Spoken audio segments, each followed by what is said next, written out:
is being live streamed by the Council's YouTube channel. Please ensure that any mobile phones are switched to silent. So welcome to those who are watching at home. I would also like to outline some housekeeping arrangements. If you wish to speak, please indicate to myself. To enable your microphone, press the middle button that will turn green, and the microphone will light up red at the top to indicate that this has happened. Please press the middle button when you have finished speaking, as it is particularly important that all members use their microphone so the audio can be picked up through the live stream. In the event of a fire alarm sounding in the middle of a meeting, please stand and follow the meeting administrator to the meeting evacuation point outside of the building. Do we have any apologies for absences? Yes, Chair, we have apologies from Councillors Dew, McAdam, Mockbull, Brereton, Clark, and Councillor Wakeford will be late. Thank you very much. The first item on the agenda is to approve the records of the minutes of the meeting held on the 17th of November 2025. Are we all agreed that this is a correct record of the meeting?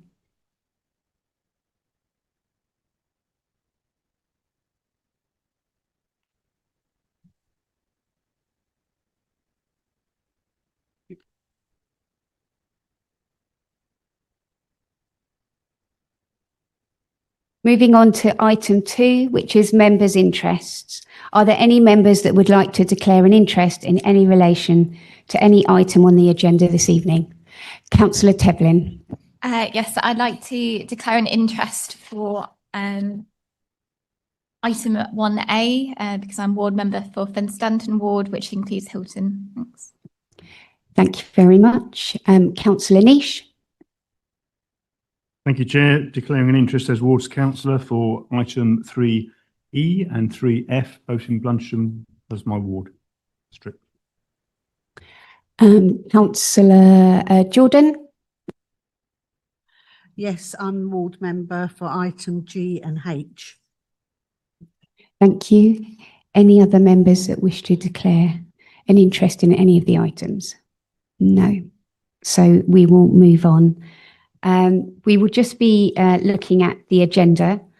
We have several items that might be withdrawn from the agenda today. The first one is Elton. And this is due to the fact that we've had additional information that has come in and officers need extra time to have a look at that and to go through that. So are we all agreed that... Oh, can I have a proposer and seconder first? Councillor Niche and Councillor Sanderson, thank you. All those that propose to withdraw the item, please raise your hand. 1, 2, 3, 4, 5, 6, 7, 8, 9. So that has been withdrawn. We also have items 3G and 3H, which are the Brampton items, and they have been withdrawn from by the agent. So I'll need a proposer and a seconder to say that we will not be doing those items today. Councillor Pitt and Councillor Sanderson. All those that agree, please raise your hand. 1, 2, 3, 4, 5, 6, 7, 8, 9. Thank you. Fantastic. So they have been withdrawn from the... Do the same, the last one, I'm afraid. Oh, okay. So we can't do those both together. So we need to do 3H as well, because that is the listed building consent. So that has been withdrawn as well. I need a proposer, Councillor Jordan and Councillor Gawson. All those in agreement to withdraw that particular item? 2, 3, 4, 5, 6, 7, 8, 9. Thank you. Thank you very much. Okay, we will get started on the applications requiring reference to our committee. So the first item on the agenda is 3A, which is Hilton. And this particular item is being presented to us by our planning officer, Hannah Guy. Thank you, Chair. Good evening, members. So this is a Reserve Matters application situated at land adjacent Wychwood, Church End, Hilton. It's for the construction of 16 new dwellings, and it's a Reserve Matters application that is already approved in principle under the outline planning application reference 20.00164 out. Under that application, the access to the site was also approved, along with the access's location and design. Therefore, tonight, matters of scale, appearance, layout and landscaping are being considered. The application is brought before members today as the Parish Council has raised an objection contrary to the officer's recommendation. Those objections are outlined in the report before you. This application sets the site in context. It's a slide that shows the Parish Council, if you could just go back one. There is a conservation area that is close by. Members will note that it's up in the northeast corner of the slide, and it's about 200 metres away. Excellent. So this slide sets the planning layout. For the avoidance of doubt also, I'd like to look at the outline. Apologies, there's a one before that one. No, apologies. So for the avoidance of doubt, I'd like to draw members' attention to para 7.79 and 7.84. There's a minor typing error. The description of development should read outline application for rural exception housing for up to 16 dwellings with matters approved, with matters reserved, except for access. So touching on this outline application and what has already been approved, the principle of the dwellings of the site is now established. Access has been approved and agreed, and the slide will show the approved plan and the access arrangement. The speed along Church End is 30 miles an hour. And as members can note, there's a small section of new footpath which will be provided for the site with lowered curbs to allow for some crossings over Church End. This arrangement was supported by County Highways and it's conditioned for implementation. And also of note, all the planning conditions and obligations associated with the outline and the Section 1 agreement attached to it remain in force. Slide 4. This slide shows the development. It shows a single point of access onto Church End. The road is of a loop design, and that facilitates an outward-facing and outward-looking design. The dwellings are a mixture of 1 and 2 3-bedrooms, and they are an assortment of single-storey, detached and semi-detached homes. There is a significant tree belt to the south, which members will note, and there is existing vegetation on all the surrounding boundaries. The scheme also provides for visitor parking, bin collection points, cycle storage and electric charging points and parking spaces for each plot, on plot for each new home. This slide here before you, go one by one. This slide here shows the tenure mix of the dwellings. The outline decision allowed this to be 100% affordable provision. And this slide shows the development is split between affordable rented homes and shared ownership accommodation. The affordable rented are shown as 7 units outlined in green, and the shared ownership accommodation are the red units, of which there are 9. Next slide. Moving forward, this is to the details of the development. This slide shows the selection of house types that are being proposed. They are contemporary in design and materials which will match the local vernacular. Bricks will be buff and a red mixture, and they correspond with the nearby dwellings on Church End and at Rutland Gardens. The urban design offer is satisfied and has assessed all the details and considered that they are acceptable. This slide here is the proposed surfacing plan. The main entrance and spine road to the site is to be adopted, and it is going to be bitumen tarmac. The other roads are a shared surface and the private drives, and they're proposed to be block paving. This slide shows a selection of the landscaping plans. It's been deemed acceptable by the Landscape Officer of Huntingdonshire District Council, and points of note are the increased planting along Church End and the defensible front boundaries of all the new homes and the native grasses planting mix for the Suds area. Next are a few photographs of the site. There's an aerial photo showing the site in context at the edge of Hilton Village. And then the access down Church End. The access is about halfway down that photograph. This slide is looking from the main road, St Ives Road, the B1040, and you'll note the established tree belt to the south there. And in distance, there's vegetated boundary separating the existing property of Wychwood and the site. The application is recommended for approval, subject to a number of planning conditions, and the reserved matters are considered to be acceptable in all cases, and we recommend the application for approval. Thank you. Thank you very much for that report.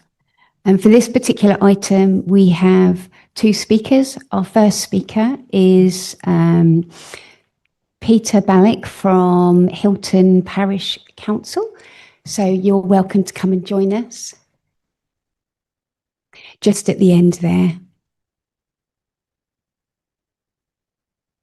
Thank you very much for joining us. You have 3 minutes in which to address the committee. And when you're ready, if you press the middle button, and it should light up red at the top, and then you can start. Okay, thank you very much. Thank you. I'm actually Peter Ballick from Hilton Parish Council. It's been a lifetime of mispronunciations. I'm not going to go through all the objections that were lodged by the Parish Council because they're in your papers. As a Parish Council, we were asked to respond to the Reserved Matters application, and you have this detailed reply in the papers. These comments were drawn up following a meeting of local residents, and they continue to show how deeply unpopular this proposed development has been since it was first tabled. I've read the proposed recommendations by Huntingdon District Council, which brush aside these concerns, raised in a drive to meet the housing targets and avoid the possibility of a legal challenge by the developers. The original development was declined. The proposed plan was resubmitted under a rural exception housing scheme. The number of properties proposed was actually reduced at the very start of the last DMC. The proposal was for 60% of the site to be affordable housing, and as the number of properties exceeded the identified affordable housing needs of Hilton, the affordable housing needs of the Hemmingfords were dragged in despite the objections from those villages. The continued objection of Hemmingford Abbots Parish Council, as 2 of their requirements have been met, and they look for their needs to be met within their village, are contained in your papers. This has led the developers to once more turn the barrel of the kaleidoscope to try and make the application more appealing to the District Council by proposing 7 affordable units and 9 shared ownership properties, and that's outside what the Rural Exception Housing Scheme was approved on. There is not an identified need for this number of affordable properties in Hilton, and we would request that the proper survey for identifying such housing needs in the village is undertaken before this application is approved. We're also concerned that maintenance of the roads, street lights, etc. is being put in the hands of a management company. These schemes have received a lot of negative publicity recently regarding value for money and the management of them. The proposed properties are low cost and as such would attract people on lower incomes who would not be best served by such a scheme. Surely these areas should be managed by CCC. We understand the pressure being put on planning departments by central government, but it is a shame that the views of the residents of the village are simply being ignored. The development is not and has never been supported by our parishioners. Thank you very much. Before you go, there may be some questions for you. So are there any questions for this particular speaker? There are no questions. So thank you very much for coming to address us this evening. Thank you for giving us the opportunity.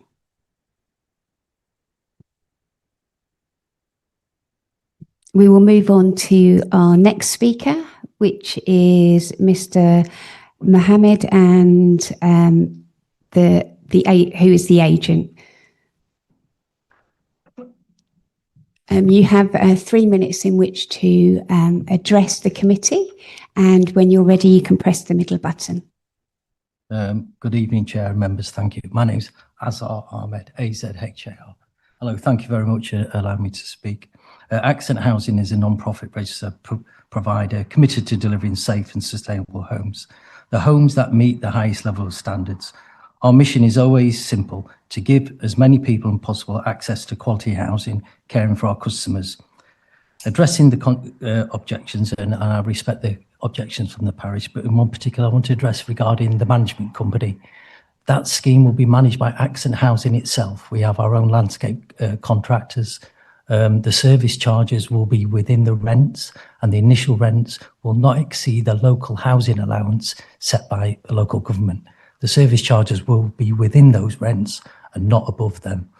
We have a landscaping contractors that will visit monthly. There'll be a landscaping maintenance plan submitted, and all the roads, even though they are shared services, will be maintained by Accent Housing. I hope that clarifies those matters. Thank you. No, I'm sorry, you can't ask Sorry, questions. and the street lighting, that will be maintained by Accent Housing as well. And the proposal would probably be a landlord supply, and every particular resident pays a proportion. If the street lighting plan will be subject to approval by Huntingdon District Council, so we will submit a plan that is suitable and meets all the requirements required to ensure that it's safe and well lit.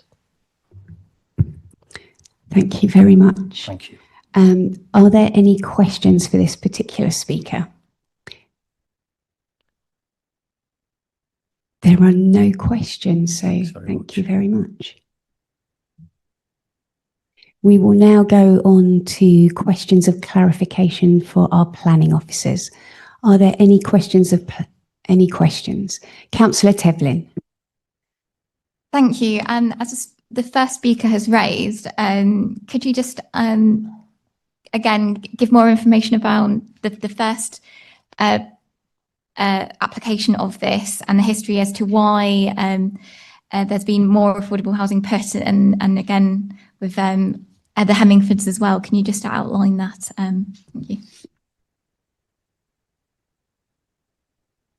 So the outline approval was for the rural exception site for up to 16 units. So a rural exception site can have, it's affordable. So in Annex 2 of the NPPF sets out all of the different types of affordable housing that could possibly go on that site. The outline approval has the Section 106 attached to it, which sets out what affordable housing is. The applicant has come in with the reserve matters for 16 units, and the split of those 16 units is affordable rent and shared ownership, and they're 7/9 of each, which is completely acceptable. It's in the lines of the outline approval, and it's acceptable to our housing officer. Is that I can't revisit the outline approval, but that was here before councillors 3 years ago, and it was deemed acceptable. It was approved with planning conditions and approved with the Section 106 agreement. And this reserve matters follows on and ticks all of the boxes of those outline approval obligations. Can I just come in for a bit of clarity? So what members are considering tonight is the reserve matters, which Hannah said earlier. So those are appearance, layout, landscaping and scale.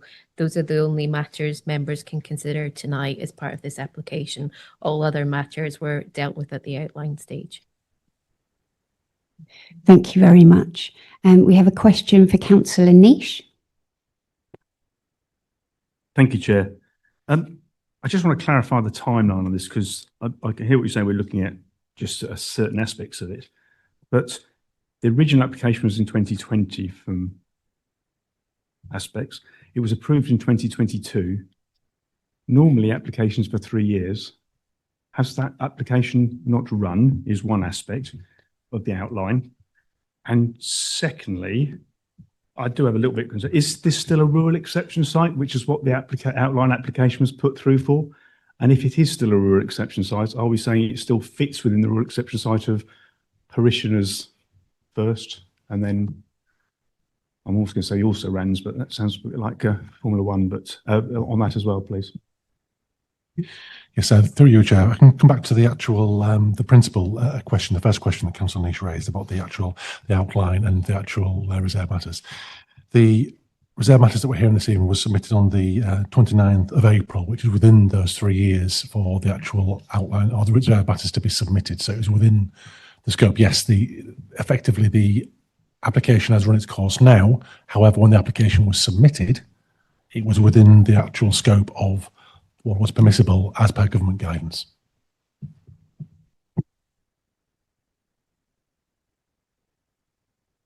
And in terms of the rural exception, that was all covered in the 106, and that's not changing as part of this application. So everything is as previously approved. So it is just the matters of appearance, layout, landscaping and scale that we're considering. Thank you.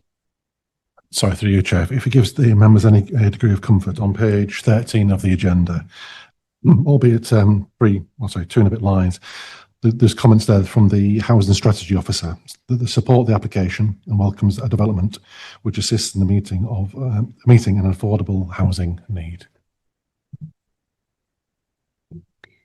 Councillor Nish. Yeah, just to come back, I mean, normally needs of affordable housing looks at district-wide, doesn't it? And because the rural exception site, it looks at from a different perspective. So I'm just confirming that it's still a rural exception site for the parish and surrounding parishes. That was all as the first come, first serve for their perspective. That is all covered within, as it's been stated in the 106, so they have to comply with that. If they don't comply with that, then there's a separate issue or discussion to be had. Councillor Sanderson. Thank you, Chair. I just wanted to pick up on a comment that Peter from the Parish Council made. I think was the effect of it, it wouldn't meet or there aren't affordable housing needs in Hilton Parish. Could we just have some clarification on how that fits into the rural exception site policy? I mean, we know as a district we need affordable housing, don't we? So I don't think we can say because Hilton in particular, the village, the parishes there, not applicable to them, but it will be to the wider district. Is that correct? Yes, through you, Chair, if I could. What's been mentioned there by Councillor Sanderson, those are all the matters that were considered by as part of the outline application, the principle. All that's in front of members this evening is a limited scope. It's not the principle. We can't revisit the principle. That's actually been determined. That's been decided, I'm afraid. And that's what the 106 does pull through, those are the requirements, and that's what they must comply with. Thank you. Councillor Butler. Thank you very much, Councillor Butler. Are there any other questions? Councillor Pitt? Thank you, Chair. Just on the topic of visitor parking bays, so it mentions there's 3 bays on the site. I think I can count 4 actually, but is there any policy guidance in terms of the number of properties versus number of visitor bays? There isn't a specific policy on it. It's something that I double checked with the county highways in their consultation responses, and they were satisfied and happy that the highways layout and provision on the planning layout was acceptable, and what was shown was acceptable to be approved. Thank you very much. Councillor Goulson. Thank you, Chair. Just looking, I believe this is not going to be maintained highway on the site. So do we have an agreement for waste carrier to go on site to recover waste? If you look at the planning layout, that sort of main spine road that comes into the site is an adoptable highway. So the bin lorry can come down there, yes. Are there any? Apologies. And then there are bin collection points with the appropriate drag distances to those bin collection points from the properties. Are there any other questions of clarification for our planning officers? There are no more questions, so we will move on to the next part, which is the debate. Who would like to start the discussion on this particular item? Councillor Sanderson. Thank you very much for nominating me there, Chair. I think we've had some good clarification from the officers just now. And as has been said, this is a reserved matter, so we're not looking at the principle of the application, it's the layout, landscaping, etc. I personally can't see anything wrong with this application. I think everything has been dealt with in the report. I won't put a proposal in now, but just wait and hear what colleagues have to say on the matter. Thank you. Thank you very much. Councillor Tevlin. Thank you. Yes, it is difficult because it's the reserve matter, not the outline application, but knowing the site location very well, it is, although it's got highways permission, it is very dangerous coming off of Potton Road. It's very busy, that road, Church Lane, and I just don't think the parking provision is secure enough. It's a very narrow road, and there's a lot of traffic that comes out into Church End. And I just echo the concerns that have been raised by previous speakers. And I just don't think Hilton is known as a small settlement, and I think this housing provision does not suit the area at all. So I await the rest of the debate. Thank you. Councillor Corney. Thank you, Chair. So I'll start off by saying actually never really sits particularly well when we're pulling villages together to make something work. That's not the application tonight. I know that, and I completely get that. It's just my feeling doesn't sit particularly well in that respect. But the application, what we're talking about tonight, and I heard what my colleagues just said. I think again that comes down to the county and the highways, and they've not come back with anything. So as much as we might all think that, we don't have that say on that. We have to go with our county colleagues on that one. Really can't see anything else other than to go with the officers on this at the moment. So I'll just go a step further, and I'll propose if you're looking for a proposer. Thank you. I'll accept that as a proposal for approval. Councillor Butler. Thank you, Chairman. I remember when this came forward before, I thought it was quite a good site. I still think it is. It'll fit well in there. My only comment really, on the appearance, it's not very imaginative, the design of the houses, I must admit. They look quite basic. I feel that site in that village could have a little bit more finesse added to it, a little bit more detail. I know it's affordable, and it's everybody's trying to do it as cheap as they possibly can, but the design is not particularly outstanding, is it? But having said all that, I would like to approve it along with the officer's recommendation, if you'll accept that. I'll take that as a seconder for appraisal for approval. Is there anyone else that wishes to speak on this particular application? Councillor Niche. Thank you, Chair. I think, as we said, I recall this when it went through in 22, and there was a lot of discussion then. I think the bit that really tipped over then was the fact it was a rural exception site, and there was a need that was seen then, although some of that was done on interesting grounds. Obviously, I do have a concern that as a rural exception site, it's normally for a village, and actually now, there's a relatively small village. We're putting 16 dwellings in there. But overall, that has been done. It is still within date, so I hear. I knew it was close, but I didn't know the exact date, so thanks for confirming on that one. So again, just looking, I agree, I don't think the design is an award winner, but especially for the entrance. But the only reason we agreed it on outline was the fact that it was going to be a rural exception site, wasn't it really? So that's the design that's come through. I can't see anything that would go, no, I'm not going to approve that. So I just leave those as comments from myself. I think it's not the best of designs. The location was only agreed, I think, from an outline perspective because it was a rural exception site with the affordable housing on it. So I will go ahead with it anyway. Is there anyone else that wishes to speak?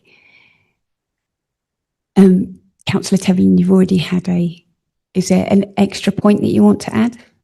Yes, it's just to say that I don't agree with the designs either. They do clash very much along the aesthetic of that area and part of the village. And so I disagree with that. Thank you. Thank you, Councillor Tevlin. Therefore, we'll move on to the proposal. So we've had a proposal For approval from Councillor Corney, Councillor Butler has seconded that. All those in favour of approval, please raise your hand. 1, 2, 3, 4, 5, 6, 7, 8. And those against? 1. And any abstentions? Therefore, that has been approved.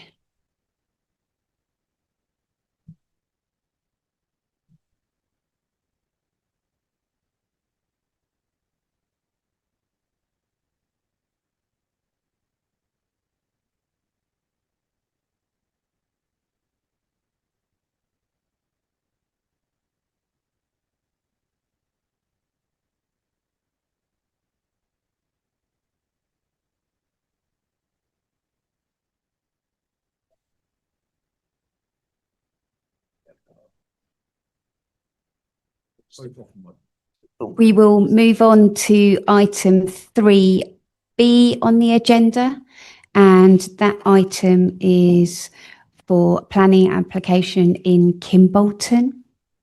And our planning officer, Lucy Bateman, will be presenting that to us. I'll just give her a few minutes to prepare.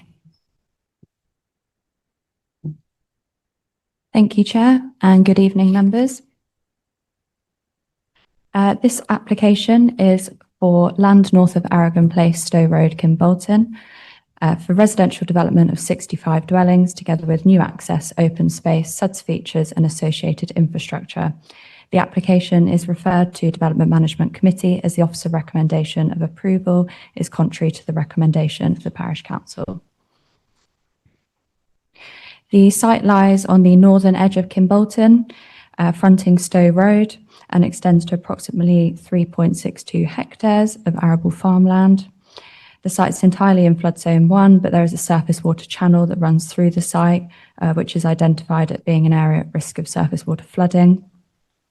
As you can see, it's outside of the conservation area, which is just at the bottom of that map, and there are nearby listed buildings, including Britain's Farm. So for context, the site is adjacent to Montague Gardens, Aragon Place to the south. Kimbolton Village Centre is approximately 500 metres further south. In terms of boundaries, there's hedgerows to the east and west of the site, Stowe Road to the south, which is relatively open. There's open farmland to the north and a woodland copse to the northwest. In terms of topography, the site slopes north to south with approximate 8.5 metre level change. And for members' awareness, I've shown 2 applications, the outlines of those that are currently pending consideration. So there's one at Britain's Farm, which is a full application for 26 dwellings. That's the one on the left. And an outline application on land east of Stowe Road, which is an outline application for up to 190 dwellings. The majority of the site is allocated under policy KB2 of the local plan for approximately 65 homes. The proposed development aligns with the allocation KB2 in terms of quantum and use. The red line does extend slightly beyond the allocation, as you can see in the comparison, the rigid outline of the KB2 allocation in comparison to the site location plan. This has been done to more closely follow the natural contours of the land. As I mentioned earlier, there are quite significant level changes across the site, and what this does is allows further landscaping on the northern edge and avoids the need for hard engineering solutions across the site. We have here the proposed site layout. So as you can see, that northern edge is a 15 to 25 metre buffer of open space, tree planting and soft landscaping, and that links in with the existing woodland copse to the northwest. There's enhanced planting and SUDS along Station Road and Stowe Road. In terms of the layout, it's a perimeter block arrangement. The majority are 2-storey dwellings, but there are 2 bungalows near the site access. The vehicular access, as you can see on the left, is from Station Road, but there are 2 footpath connections for pedestrians from Station Road, and then a separate one from Stowe Road. And just to mention, the SUDS features is a series of swales and attenuation basins, and the surface water drainage strategy has been set out within the officer report at paragraph 7.73. This slide here shows the highway work. So we've got the proposed vehicular access from Station Road that I mentioned, the pedestrian access from Station Road. There'll be an uncontrolled crossing to the western side, and the applicant also proposes highway improvement works, approximately 140 metre stretch, widening the existing footpath to a consistent 2 metres, and then a further crossing all the way down the bottom of Station Road, linking in with Newtown Lane.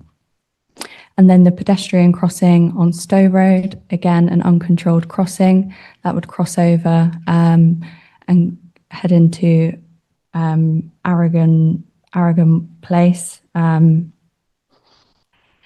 connecting in with the existing footpath, and then a further uncontrolled pedestrian crossing is proposed on Newtown Lane. So that's for journeys towards Kimbolton Primary School. So I have here a selection of the street scenes.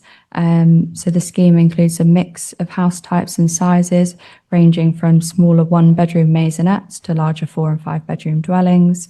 They're of a traditional design. The materials are buff and red brick with elements of off-white render and mock slate tile roofs. It's considered this is consistent with local character. And the street scene, that's just the northern edge, so looking onto that landscape buffer. The previous was fronting Stowe Road.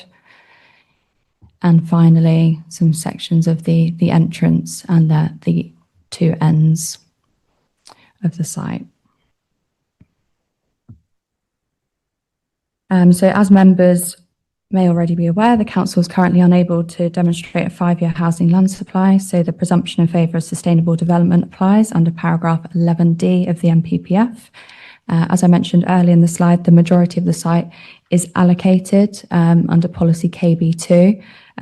There is a minor conflict with policy LP10, the countryside policy, because of that additional land within the red line beyond the allocation. It's approximately 1 hectare.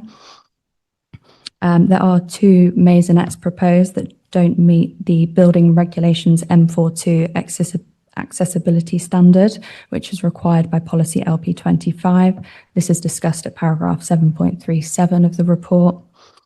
And there's less than substantial harm identified to the setting of nearby listed buildings at Britain's Farm and the approach to the conservation area by virtue of introducing built development on fields which contribute to the rural setting of these heritage assets.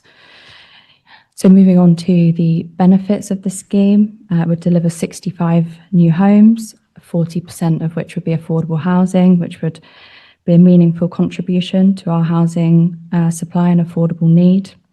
Kimbolton is a key service centre, which is a sustainable location for growth. There would be economic benefits during construction and post-development. Off-site highway improvement works are proposed, which I've talked through, and biodiversity net gain above the statutory 10%. So on balance, as set out in the report, it's not considered that the harms would significantly and demonstrably outweigh the benefits of the scheme. And I'll just run through some site photos now.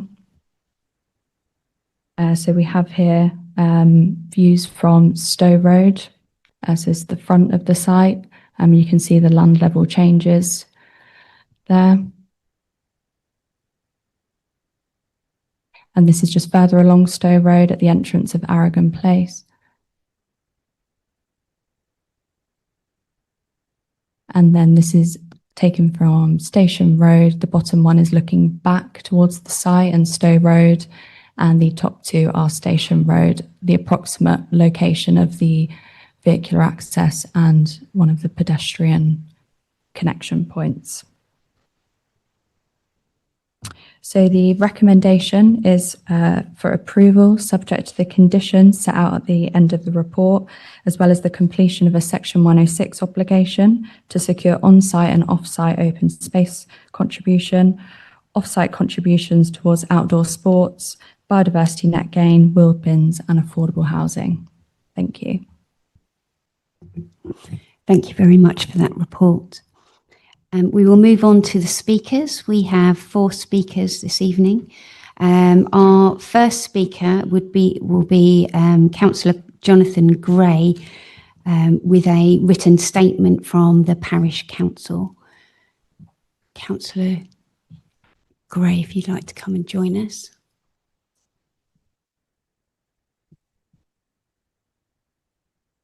Welcome, and you have 3 minutes in which to address the committee. Thank you. Yeah, thank you, Chair. And just to clarify, I'm not a member of the Parish Council, but they couldn't send anyone, so they've asked me to speak on their behalf. The principle of development here is accepted. So it's in the we know that this site was always going to be developed, but I think there are a number of concerns the Parish Council have expressed. They feel that the design, particularly the layout that is there, is unimaginative. In fact, they preferred the design before it went to be amended by our own urban design person. So probably something for you to consider and dwell on. I just don't think that is really in keeping with what you would see in a village in Cambridgeshire. The area which I'm surprised the planning officer didn't come onto that has caused most concern is the area of sewage and foul drainage. And this is what causes the most concern to our residents, because Anglian Water are objecting to this particular application. And the Parish Council don't see that a satisfactory solution has yet been reached. There's talk of one, and I see the Grampian condition that's proposed here, but there's not a solution in front of you this evening. We have sewage problems in the village. We have regular overflows into the River Kim. And, we should not be this evening, I believe, approving something that's going to exacerbate a problem that exists out there at this point in time. We'll probably come back to that. On highways, we do accept, and the Parish Council accepts the improvements that are there, but that road is actually, as you fall down, most of you will have come to it via Stow Longer. You'll have come down that hill. You'll know it's quite difficult to keep to 30 miles an hour as you go down there. And I think they're concerned that whilst there are welcome highway improvements, actually more could have been done. And as has been mentioned, there are no controlled crossings there, and there's no proposal for any form of softening to make sure that people do actually slow down. You're putting a lot of extra people on the other side of a very busy road, and one that is regularly subject to speeding. The final point there around flooding, it looks the Parish Council expressed concern about that. I know a lot of work has been done off-site, as it were, off application to try and improve that. You will have a resident speaking after me who is very concerned about overlooking. I think there's a very good boundary hedge that's there along part of there, and I would like to see her concerns taken on board here, because it will take many years for the planting that's there to provide a degree of privacy and protection. And as you will have seen from the site, there's a considerable amount of overlooking. It's an unusual site from that point of view. So those were the concerns of the Parish Council for you to consider this evening. Thank you very much. Are there any questions regarding that report? Councillor Wakeford.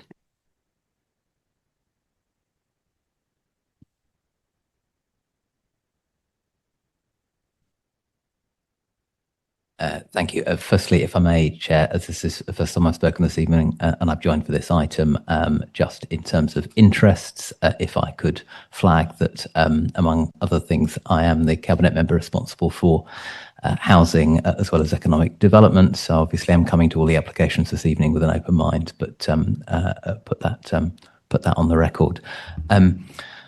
Thank you, Councillor Gray, for speaking on behalf of the Parish Council.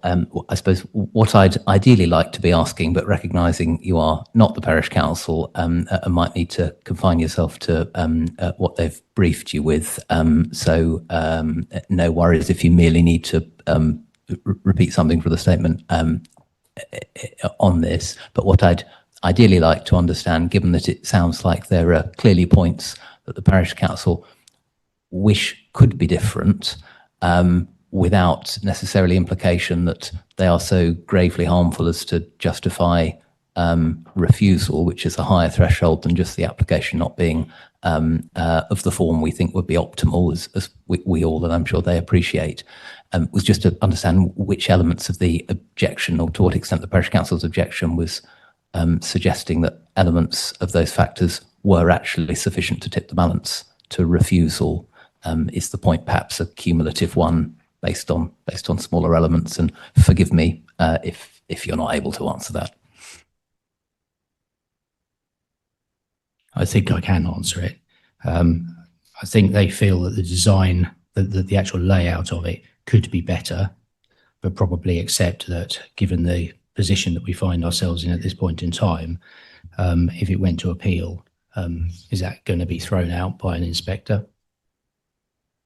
You're the experts. The area that I think is a real red line for the Parish Council is all around Anglian Water, the connection to sewerage and the drainage. Aragon Place already has significant problems with sewer backup, sewer blockages, and this is simply going to exacerbate that problem, and there needs to be a solution, and that's the Parish Council's very strong view. Thank you very much. Are there any other questions? There are no other questions, so we will have our next speaker, who is the District Councillor, which is Councillor Jonathan Gray. So you have 3 minutes in which to address the committee. Less fettered this time, Chair, but broadly in agreement, really. You know, I'm going to, you'll hear from a resident in a moment, who I think will put it very eloquently with regards to her concerns. I accept the fact that this has been allocated. I accept that there needs to be housing development. This has always been on the cards. I've known this day was going to come. I find it really disappointing that we're here under the circumstances where what I think we have in front of us is an incomplete application. And yet, for reasons of national policy and national politics, you know, you're under the recommendation and under a degree of officer pressure to get this approved and through, and let's move it on to the next stage. Whereas I think in days pre-tilted balance, we'd have had a more mature discussion around the things getting sorted out and brought to you as a proper application. So from my point of view, I would repeat that I think the sewage issue is a major issue, that I see there's a Grampian condition here. What I would like to see is that condition not delegated to officers, but that it would come back to this committee, because I think I want to see democratic oversight, that we're actually have a solution that is going to work. And I think I owe it to my residents, particularly to the people who already live in Aragon Place and are plagued with sewage problems there, that we don't just push this off out to the side, because once that planning application has gone through, the developer could, of course, turn around and demand Anglian Water connect them to the system. So I want to see more oversight coming back to this committee. And I think, personally, I would like to see something as what's happened in the previous item here, is that you reserve some of these items to return to a future committee.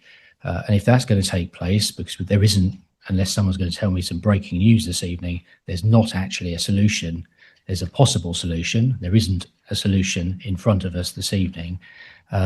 That means that there's more time to get perhaps one or two other details that members around this table could potentially look at and say, well, if we're going to work on that, let's work on this as well at the same time.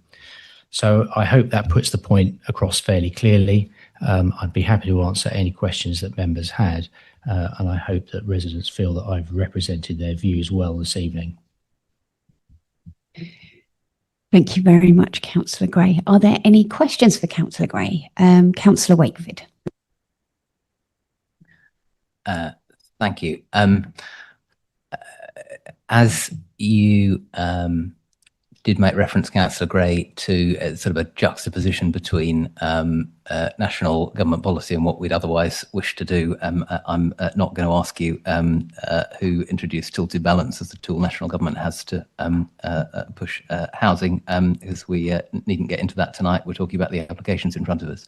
But in terms of the specific point you've raised around public oversight of and transparency around the solution that would be found proposed before us under delegation by officers around sewage, I wonder to what extent you feel there might be other approaches to providing that transparency as well. For example, were we to ask our officers around making sure they were having certain conversations or involving parishioners or the parish council in conversations about the specifics, would that be an alternative way of addressing the wish for there to be, I think you used the term oversight on exactly how that element was moved forward, were we hypothetically minded otherwise to approve on other points, but saw that as problematic?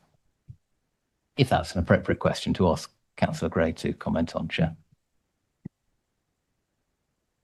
Through you, Chair, I would prefer not that approach. I don't think this committee has been overly stretched with work in the past 12 months. And from my point of view, I would say that, you know, as we saw with the previous item, you would be talking about one specific element, not rehashing all of the arguments about the principles of development here. I don't think it's a big ask to say, let's bring it back and let's air it in front of everybody. Thank you. Are there any other questions for this speaker? There are no other questions, so thank you very much, Councillor Gray. We will move on to our next speaker on this item, which is Gillian Pearce, who is an objector.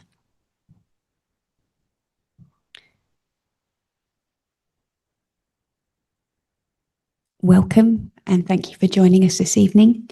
When you're ready, you'll have 3 minutes to address the committee. If you just press the middle button and the top of your microphone will go red.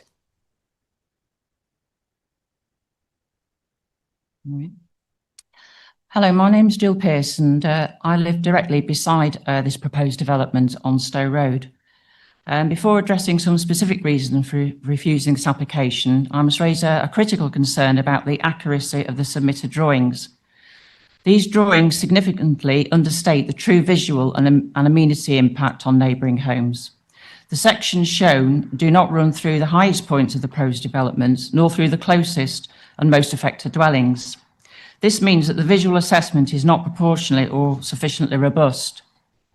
Under NPPF paragraph 140, impact assessments must be based on adequate, accurate information which properly reflects the scale and nature of the development. In this case, the selective selections fail to meet this requirement and therefore cannot be relied upon when assessing harm to neighbouring amenity. Turning now to the main objections. Number 1, privacy and residential amenity under LP 11 and 12. This proposal would result in direct overlooking into private gardens and habitable rooms of neighbouring homes. Elevated ground levels and upper floor windows face directly towards established properties, creating unavoidable loss of privacy. The Hunting Design Guide requires development to avoid harmful overlooking on the necessary elevated levels. This scheme fails those requirements and would create an unacceptable sense of being overlooked and overshadowed. 2, scale, massing and character under LP 12 and NPPF paragraph 135. The proposed development is not sympathetic to the neighbouring environment. Their massing would appear visually dominant and out of character with surrounding development. For nearby residents, this translates into profound loss of outlook and a strong sense of enclosure. The NPPF requires developments to be sympathetic to local character and to reinforce a sense of place. This does not do so. 3, drainage, surface water and foul capacity under LP 14 and 19. Residents already experience surface water pooling and drainage issues in this location, and this application does not provide a clear or evidenced drainage or foul water strategy. The officer report now proposes that this is being dealt with through a Grampian condition, but that simply confirms that no proven and deliverable solution currently exists. A Grampian condition is only appropriate where the required works are known to be achievable. The applicant has not demonstrated foul capacity, has not identified any confirmed upgrade, and has not shown how existing problems would be prevented from worsening. Surface water details remain equally unclear. Relying on a future condition to resolve fundamental uncertainties, it is contrary to LP 14 and 19, which require robust drainage evidence and at the point of determination. Until a workable solution is proven, the development cannot be considered acceptable or safe for its lifetime. Based on these concerns, I respectfully ask the committee to refuse this planning application. Thank you very much for addressing us this evening. Are there any councillors that have any questions? I have a question. When you talked about visual impact, did you mean a visual impact on the existing houses that are already there, or on the houses that are being proposed to be built? I think both, really. I mean, yes, we feel that the elevated position of the houses to be built are looking down onto current existing houses and properties. But equally, we will be looking up to those houses. Some of the properties lie quite at a low level, almost slightly below road level. And these houses built on a hill will be looking up directly to these, which, is not ideal either. So whichever way you look at it, it's not good. Thank you very much. Are there any other councillors that have a question? Councillor Pitt. Thank you, Chair. So just on the same topic, just to help guide our discussion later, are there specific properties that you're aware of that situation is particularly bad? Yes. I mean, I live right at the top end of Stowe Road, so we're seeing those houses at probably the higher level. But equally, all those houses along Stowe Road they'll be looking down towards those houses, and I'm sure that they will also have some effect on the other houses. But I don't know all the viewpoints. Thank you very much. Are there any other questions? There are no other questions, so thank you very much for joining us this evening. We have one more speaker for this particular application, and that is David Joseph, who is the applicant. Welcome, and thank you for joining us this evening. When you are ready, you have 3 minutes in which to address the committee. If you press the middle button, then the top of the microphone should go red, and then you'll be ready to speak. Good evening. My name is David Joseph from Bloor Homes. I thought it'd be helpful to briefly describe how the scheme for this allocated site has been prepared. The final design is the product of a considerable amount of input from the Council's urban design team, other colleagues and stakeholders. This is carried out over the last 12 months, including pre-application advice and thereafter consultation responses once the application was submitted in June. As mentioned, additional measures to provide connections to the village and improvements to Station Road and Newtown Lane were also incorporated at the request of the Highway Authority to their standards. As a result, we believe the proposals in front of you provide an attractive design solution for the site, providing a good response to the site's topography and existing features. It delivers a suitable mix of properties, including 26 affordable homes, It would also provide the amount of development envisaged by your local plan. I've heard the concerns from Councillor Gray and Mrs Pearce. On foul drainage, as your officer advised, a Grampian condition would be appropriate. Ongoing positive discussions are going on with Anglian Water, and I'm not a technical expert, but the suggestion is that the removal of some stormwater flows into the foul water system would alleviate their concerns. The water treatment works is suitable and has sufficient capacity. On the amenity points raised by Mrs Pearce, you have at paragraph 7.51 details of the separation distance between the proposed and existing houses. I can appreciate the concerns given, but in absolute terms, we're talking of distances north of 40 metres between the houses as proposed. In terms of surface water, your officer explained earlier how that was managed. The overland flows are intercepted, diverted around the scheme on a clockwise basis, and that deals with that aspect. Your officers have explained that certain local plan policies are out of date and there's a shortfall in the 5-year supply. These 2 points reinforce the reasons for their positive recommendation. We note in the report that local plan allocations supporting the principal development carries significant weight. We agree. As such, we ask that advice at paragraph 11 of the framework encouraging approval at the earliest possible time is the result of your debate. Thank you. Thank you very much. Are there any questions for this particular speaker? There are no questions, and thank you for coming this evening.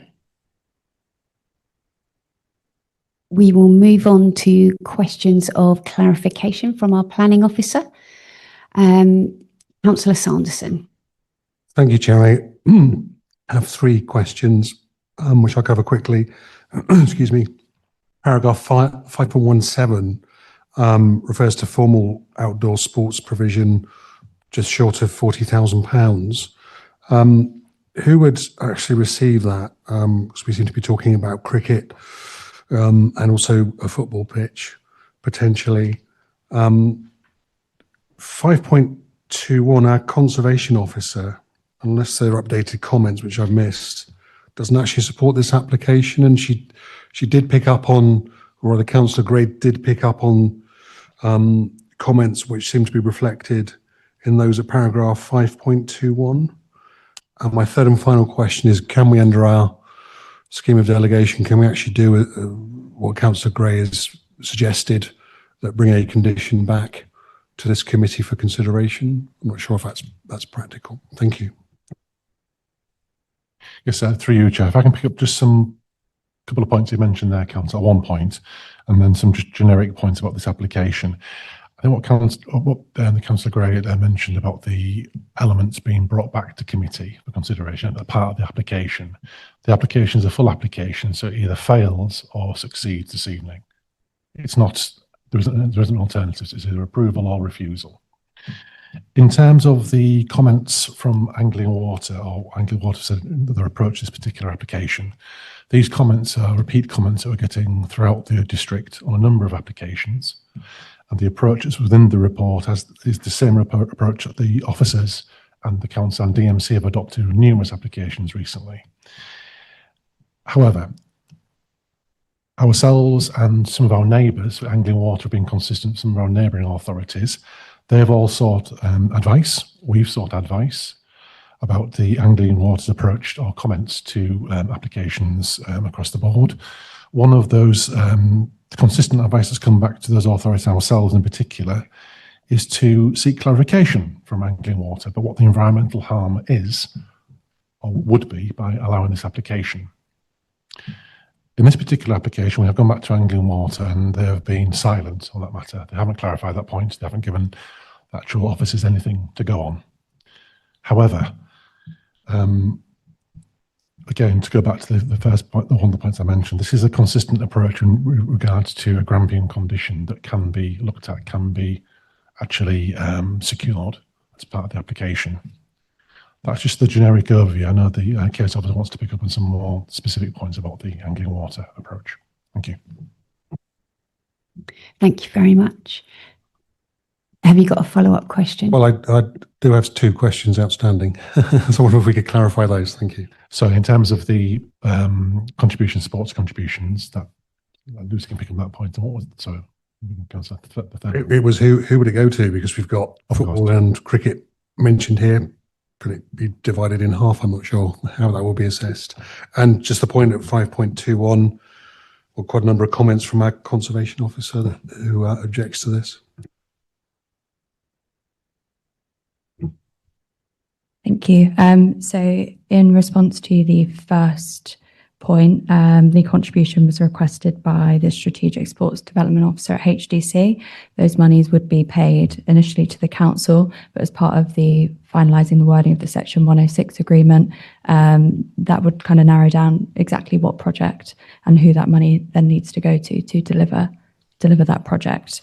And the conservation comments, they are in a position of not supporting. This is set out further in the officer report, paragraph 7.42 to 7.48. That harm is acknowledged and then later weighed in the planning balance.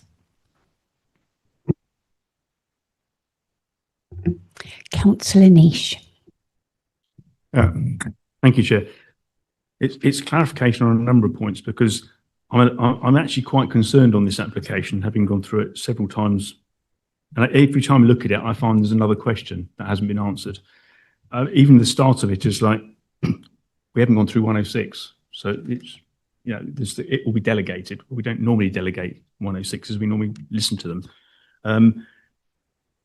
As is my fellow councillors mentioned there are issues on there which still have concerns. Lead Floodbury still has concerns. County Council still has concerns. The Cambridgeshire County Council still has concerns.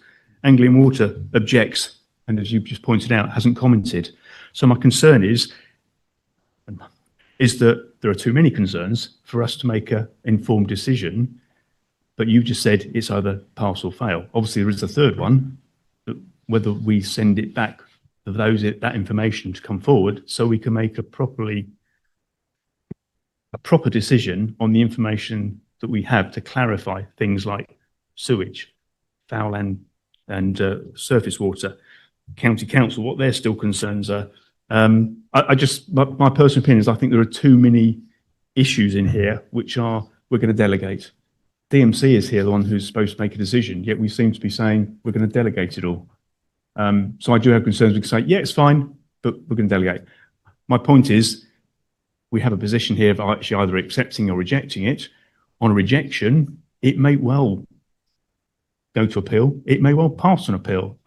Who knows? It's in the hands of an inspector. But I have concerns myself of making a decision of whether it's for or against on the information that I haven't got on the because we do know it's allocated site. So I don't think there's any concern from that perspective. Yes, there's a little bit been taken out. I don't think there's a great concern on that. I just think there's too many unanswered questions in the report. So it's just my perception of saying, is there a third option, which I know we hate doing, but we're drawing to get that clarification of information back so that we can make a more informed decision.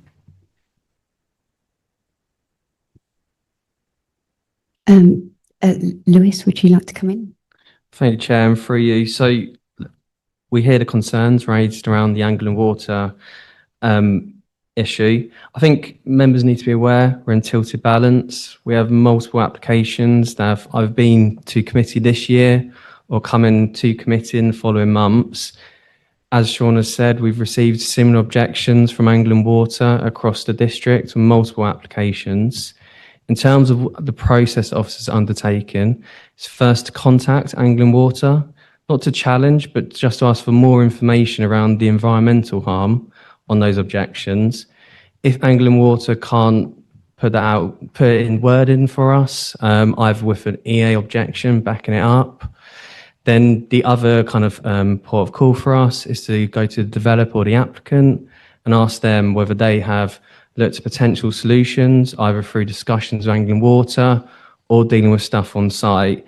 That gets us to a position where then we can, as officers, be comfortable with recommending a condition, either a Grampian condition, so that's making sure that something is done off-site prior to the commencement of development, or what we call a pre-commencement condition. So that's on-site before commencement.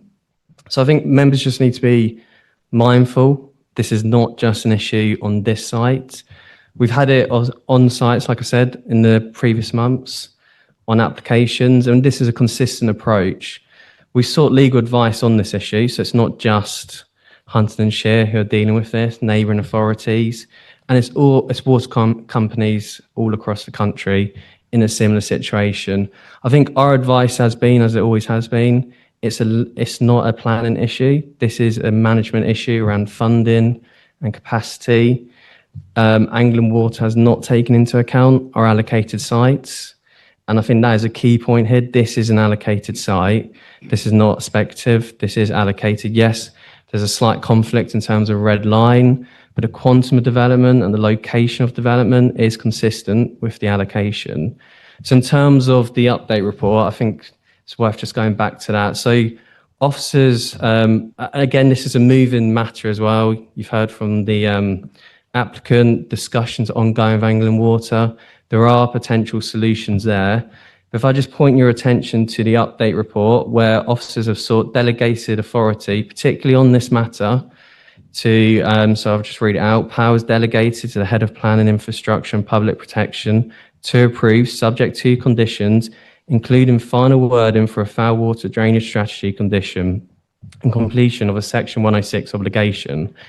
So that is for officers to go away, continue working with Anglian Water and the applicant to see what solutions are there and then what form that condition takes. Because at the moment, we've got two potential solutions. One is off-site, so gramping condition. The other is on-site. But I think members, just in terms of looking at this particular issue, just go back to what we're dealing with here. We're on an allocated site. We're also in tilted balance, and this is an issue that we're having across multiple applications and sites. So it's not something as stalling development or kind of kicking it down the line as such. That condition will still have to be discharged by the council. So there is a level of control that we still have. In terms of bringing back conditions to committee, it's not something that we do here. If members look to defer the application on this, they'll have to give clear reasons to the applicant on why you cannot determine the application as it stands tonight. What are you expecting the applicant to go away and do in between this committee and next committee? So what would be those reasons? Because in terms of it, we have to be very clear. There's always and members should always bear in mind that applicants can go for non-determination as well. In terms of what could happen at appeal, that's up to the inspector, and I think we just have to look at what's in front of us tonight. I think also just picking up the sports Section 106 contributions. So the sports officer has highlighted that there is a number of sports opportunities within Kimbolton to enhance. They've allocated funding for two potential projects. It could be either or both, and that will all be outlined in the Section 106. But that meets the SIL test in terms of they've identified projects for that money to be used. But the money first comes to the council, and it's through the council, the allocation of those funds to the relevant parties. Thank you, Chair. Thank you very much. I'd just like to, no? Okay. So thank you very much for that, Lewis. Are there any other questions or clarification? Councillor Wakeford. Thank you very much, Chair. So I had a few questions, a couple of which has already been addressed. So I was going to ask about how typical Councillor Gray's suggestion would be in terms of our handling of applications. Officers have spoken to that clearly. And I was also going to ask officers to remind us about how common this sort of objection from Anglian Water is, which again, you've done helpfully, so don't need you to repeat. Just further on the practicalities of the proposed delegation around seeking submission and approval of the foul water drainage strategy, I just wonder what degree, if officers could outline what process that might go through were we to approve that tonight in terms of reaching the outcome of approval of a strategy, particularly in terms of any input or conversations that would be contained with that as standard with the local community or those who've raised objections about this. And I'll come back for another question, but maybe separately for simplicity, Chair. Thank you. For you, Chair. So I think in terms of why we've been very clear on amending the recommendation is because we don't know the form that the condition would take. So normally we set out in the committee report what the conditions would be, what the form. We don't always necessarily go into the triggers at committee, but we are very much aware that this is a local issue raised by the parish council and residents. So that's why officers have sought just that extra clarity for members and what they're given delegated authority to officers to go away and do. And that's to just agree the wording of the condition, whether that is what we call a Grampian one, so off-site works prior to commencement on-site, or on-site works. In terms of what we could do, giving, I guess, members a bit more reassurance is once officers have sorted the wording condition, that could be reported to chair and vice chair, just so they can have kind of final sight of that prior to issuing a decision. I think just be mindful that we don't really want to get into a situation of bringing back applications to agree full wording of conditions at this point. This will be a matter that's going to come up on many applications coming to committee in the coming months, and to then stall development and then start bringing back applications on this, I think we'd have to be very clear to applicants why we're doing that, as in terms of, do members have the technical input in terms of that condition wording, or is it left up to officers in terms of consultation with Anglian Water and the applicant's own drainage consultants on this? So I think the answer to that is we could just get final wording clearance from chair and vice chair prior to issuing a decision. But I'm just mindful that this will be an issue that will be coming up on many applications. And what we kind of set a process here on this application will probably then have to be carried forward to others. Thank you. So if I may, Chair, just further on that question, I wasn't so much making reference to ourselves as a committee, but I suppose wondering if, I suppose at one extreme, whether the, whether Clara would be making a decision in a black box with no input from anyone else on this, or alternatively, if as a normal approach, whether that would include a consideration of input that we've heard from, for example, the parish council, and whether as standard there would be any conversations around the hashing out of what would a sufficient condition would be, so that the community felt that they had opportunity to have had their voice heard on what the solution was that we identified, and not necessarily recommending that as a course of action, just trying to understand how dissimilar that might be to our normal process. Yes, through you, Chair. If I want to pick up on that point, Councillor Wakeford. To answer your question, no, it's not Clara wouldn't make a decision in a black box. It would be informed through a number of the applicant's consultant, as well as agreement with Anglian Water, i.e. the two bodies that need to be seeing eye to eye, for want of a better word. In terms of any other feed-in or input to that, such as from a parish or town council, no, that wouldn't occur. It would just be between the experts, the engineers involved in this, and looking at the appropriate solution. Thank you, Chair. Thank you. And if I may, very briefly, I think my final question. Okay, final question. Chair, was on the 106 so the 106 process, Councillor Niche has flagged that ordinarily that would be looked at in advance, and this would be the other way around. But even though that is would still need to be resolved along with the conditions, could officers clarify whether the 106 advisory group would still be involved in the discussion about that in the normal way, or how are we planning on handling the 106 differently if not?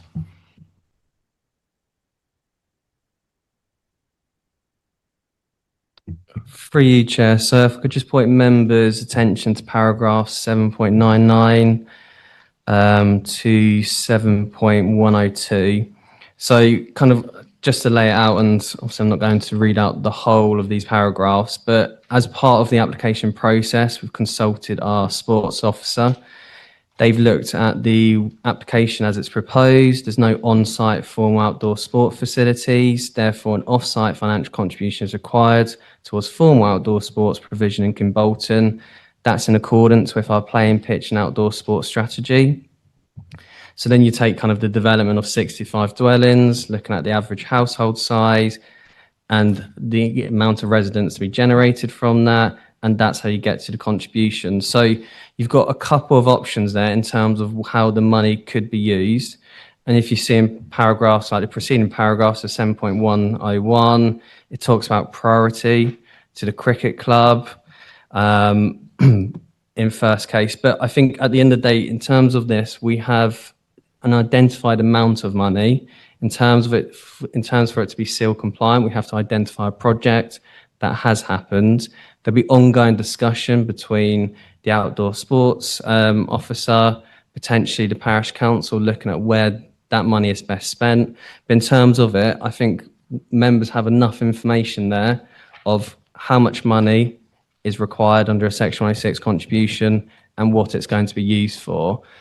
Officers do tend to get delegated authority to complete that final word of a Section 106, which is done in liaison with our legal officer, Richard, or one of his colleagues. So I think in terms of members, this isn't too different from how we normally deal with it. It's quite clear in the report what money's been identified in projects. So if I may just check on that then, Chair. So the 106 advisory group isn't proposed to meet to discuss further because the point is that there's the level of detail that they will be commenting upon contained within the report before us. Is that fair? So in terms of Section 106 advisory group, I want to say it's normally for a large amount. I want to say it's 100k plus. So otherwise we don't normally take that level of kind of contributions to those groups. So we do get a lot of these smaller contributions, and that's for officers to go through the seal test. Oh, sorry, it's 200k actually. So it's a lot more than this. So these small size contributions are purely down to officers, but at the end of the day, members are still seeing it as part of the recommendation here tonight. So still got that sign off. It just doesn't go through that particular process. So it's not a departure from normal process on that. That's really helpful. Thank you, Chair. And I am now done. Thank you very much, Councillor Wakeford. Are there any more questions of clarification on this particular? Councillor Niche.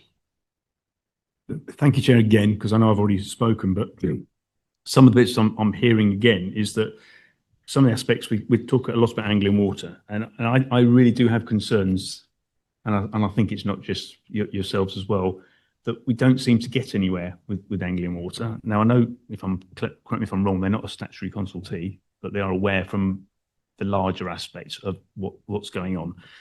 But what I do have a problem is it's not just that. There are a number of areas in here that I think there are a problem with, of lack of information.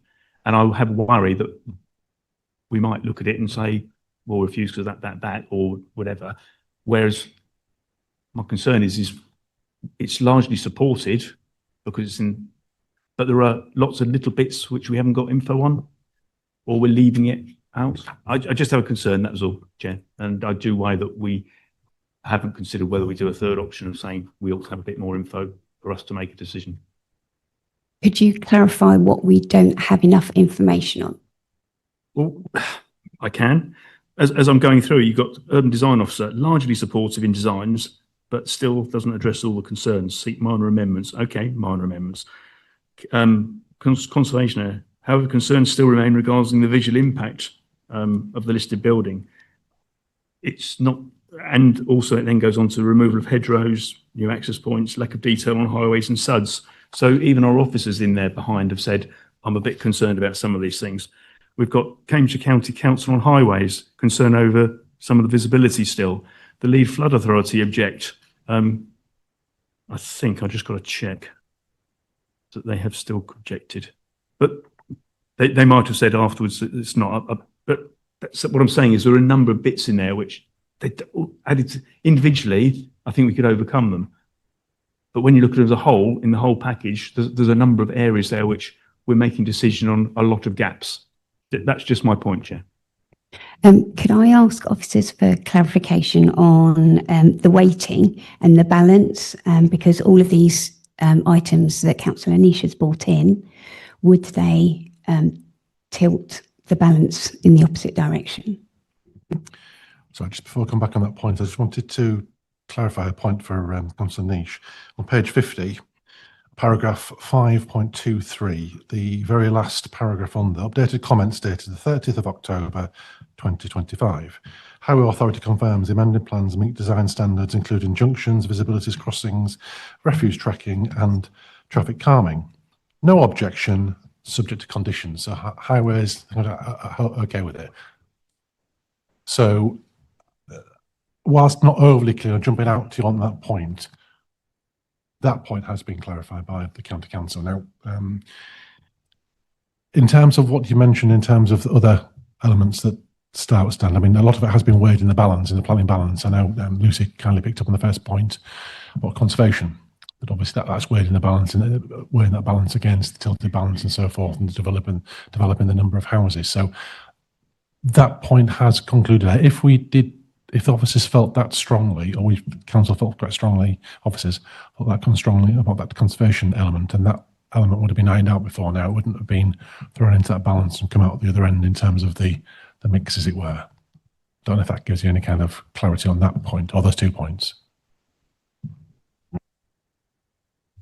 If I could, Chair, just for you, so just to pick up on that point that Sean's made. So I think if we look at paragraphs 5.16 onwards, so that's the reconsultation responses for September, October this year. And I can see where some of the confusion is. So like if we go to 5.22, local leader flood authority, did object originally, but we had updated comments on the 9th of October. So no objection in principle, supporting it, recommending conditions. Again, highways has already been picked up.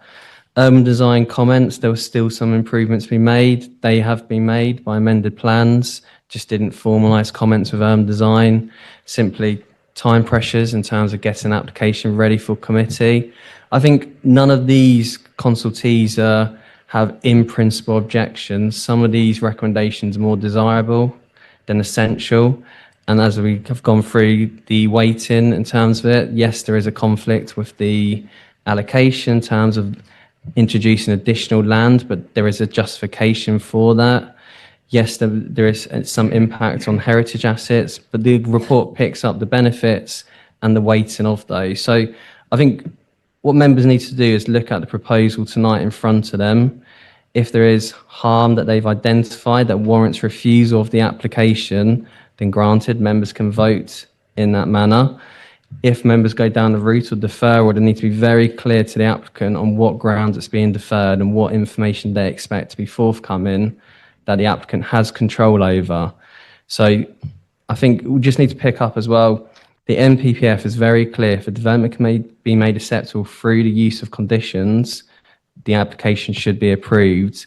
So design, simple ones around materials, elevation, details, etc. To the more kind of extreme end, the angle and water, officers have put forward to you tonight that there are solutions available. It's an ongoing matter between angle and water and the applicant, but solutions have been identified. That gives officers comfort that a condition can be addressed. So I think members just need to be clear on what they're looking at, and whichever route they go, there's got to be clear either reasoning for refusal or clear reasoning of what they expect the applicant to do on a deferral. Thank you very much. Are there any other questions of clarification? Councillor Pitt. Thank you. On the topic of overlooking, so I understand the resident who spoke on that, obviously that's a concern for her, and I can see where that's coming from. The report, I can't find the paragraph as I sit here, but refers to the distance of 40 plus metres. Is that something that is still for members to consider the weighting of that, or is that a more hard and fast policy that there's a distance beyond which the issue of overlooking no longer becomes a material consideration? Thank you. So the design guide suggests a back-to-back distance, a minimum of 21 metres. The relationship we have here with the proposed properties fronting Stowe Road and then the rear of the properties from Aragon Place or side on to the ones on the top end of Stowe Road. That's a kind of front to back or front to side relationship, and that is as set out in the report. The closest relationship is 40 metres, but that's Montague Gardens, so that's over the other side. The distance between Stowe Road properties and Aragon Place properties is in the region of 50 to 66 metres, so well exceeds the design guidance 21 metres for back-to-back. And covered off at paragraph 7.5, of the report, a perception of overlooking and would change the nature of outlook from existing properties. That is acknowledged, but it's not considered that the amount of overlooking or perception of overlooking would be so detrimental or harmful to warrant refusal of the application. Thank you. Are there any other questions or clarification on this application? There are no more questions of clarification, so we will go on to the debate. Who would like to start? Councillor Wakeford, thank you very much. I'm very happy to have a go on this one, Chair. I think we've kicked the tires on this fairly hard in questions to officers and have brought out a number of points. I suppose I'd reflect, is this the slickest, most elegant application that we've looked at in terms of process? Probably not. Is this the optimum design for the site? Potentially not, but as we all know, we are here to make not to make value judgments about sort of what's optimal, for better or worse. We're here to make decisions about whether it's lawful and in line with our rules and policies to approve applications or not. And a deferral, as we've been rightly reminded by officers, is challengeable as much as a decision is. I suppose the context we're in is that this is allocated already in our local plan. We are in tilted balance to boot. It is my starting point is it seems barely credible to me that we might have a legal leg to stand on in refusing this, unless there were other more substantial grounds for rejecting it than I've understood from the application and heard this evening. While clearly there are strong feelings locally that I can well understand. So I'm open to hearing debate this evening, but I'm certainly sceptical we could do anything other than approve this one, Chair. Thank you very much, Councillor. Forgive me, and if I may say specifically, to save me coming back later, I think the idea that Councillor Nish's sort of gaps of detail might have within them grounds to be sufficient to justify rejection. Again, I'm struggling to see that one, Chair. So if that's helpful to add. Thank you very much, Councillor Wakeford. Councillor Butler. Thank you, Chair. Excuse me. I haven't got a great deal of problem with this. The hang-up seems to be with the surface water, Anglian and Anglian water. But if you look at 7.65, where it says Anglia Water therefore recommend that if planning permission is granted, a condition is included requiring the applicant to work with Anglia Water on the strategy and ensuring that no occupation occurs prior to successful delivery of the agreed solution. Now that to me all encompasses in the new 7.67. As long as they're in place, I don't have a great problem with it. The layout, well, you know, we're not that technical that we can pull it to pieces. I mean, it looks okay. I think 65 dwellings there. The main thing is we've got the affordable, and as you've heard earlier, tilted balance is in place. I certainly wouldn't like to refuse it and then take it to the inspector on anything that I've heard so far. So I'm inclined to agree with the officers on this one, Chairman. Is that a proposal? Thank you very much, Councillor Butler. Councillor Gulson. Thank you, Chair. Looking at this one, as it's always been said, it's an allocated site, so nothing wrong there. Yes, it's outside the boundaries a little bit, and but it does line up with the topography, etc. The design, the layout, I'm not comfortable with it at all. It's one of those that we're talking about the oversight of the existing properties, but when you look at the back-to-back, there's going to be oversight from the back row looking down onto the bottom row. So I'm not happy with that, but again, it's not going to break me. There is this, the main issue I've got is that when you look through it, it's been a moving feast.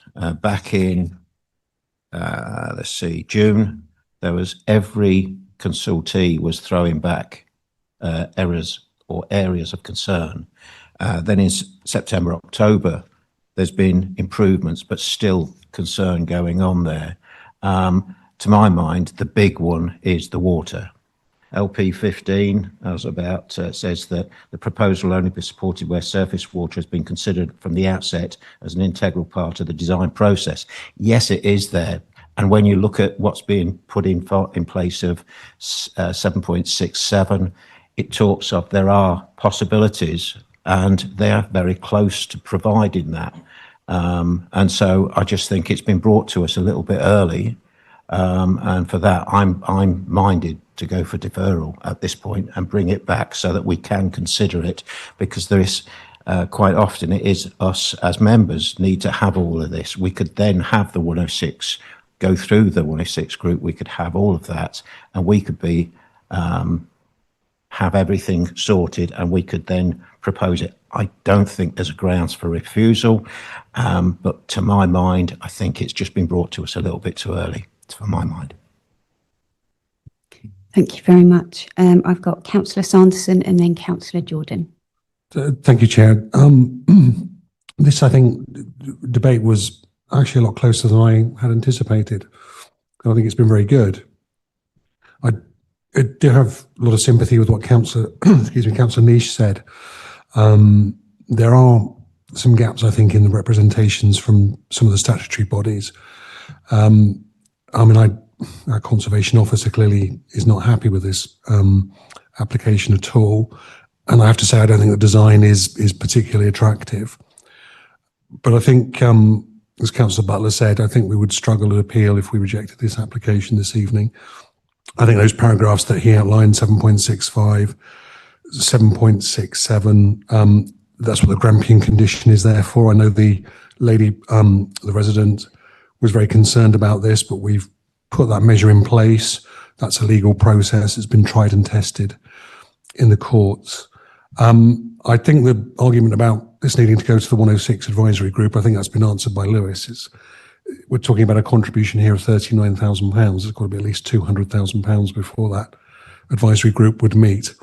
So I don't think that it would necessarily, I don't think it would need to come back to us. I don't think that's realistic. And we've heard that it's not possible for it to come back to this committee from Sean. So I think I've got enough assurances here to second Councillor Butler's recommendation of approval. Thank you. I'll accept that as a second. Councillor Jordan. Yes, thank you. I have listened to everybody, and I have great concerns again around Anglia Water, and perhaps, I don't know whether it's the dialogue between us and Anglia Water. You say this is going to come up with other plans. There's got to be a better open dialogue, I think, with it if it's going to keep coming up, because we've got to find a solution to it.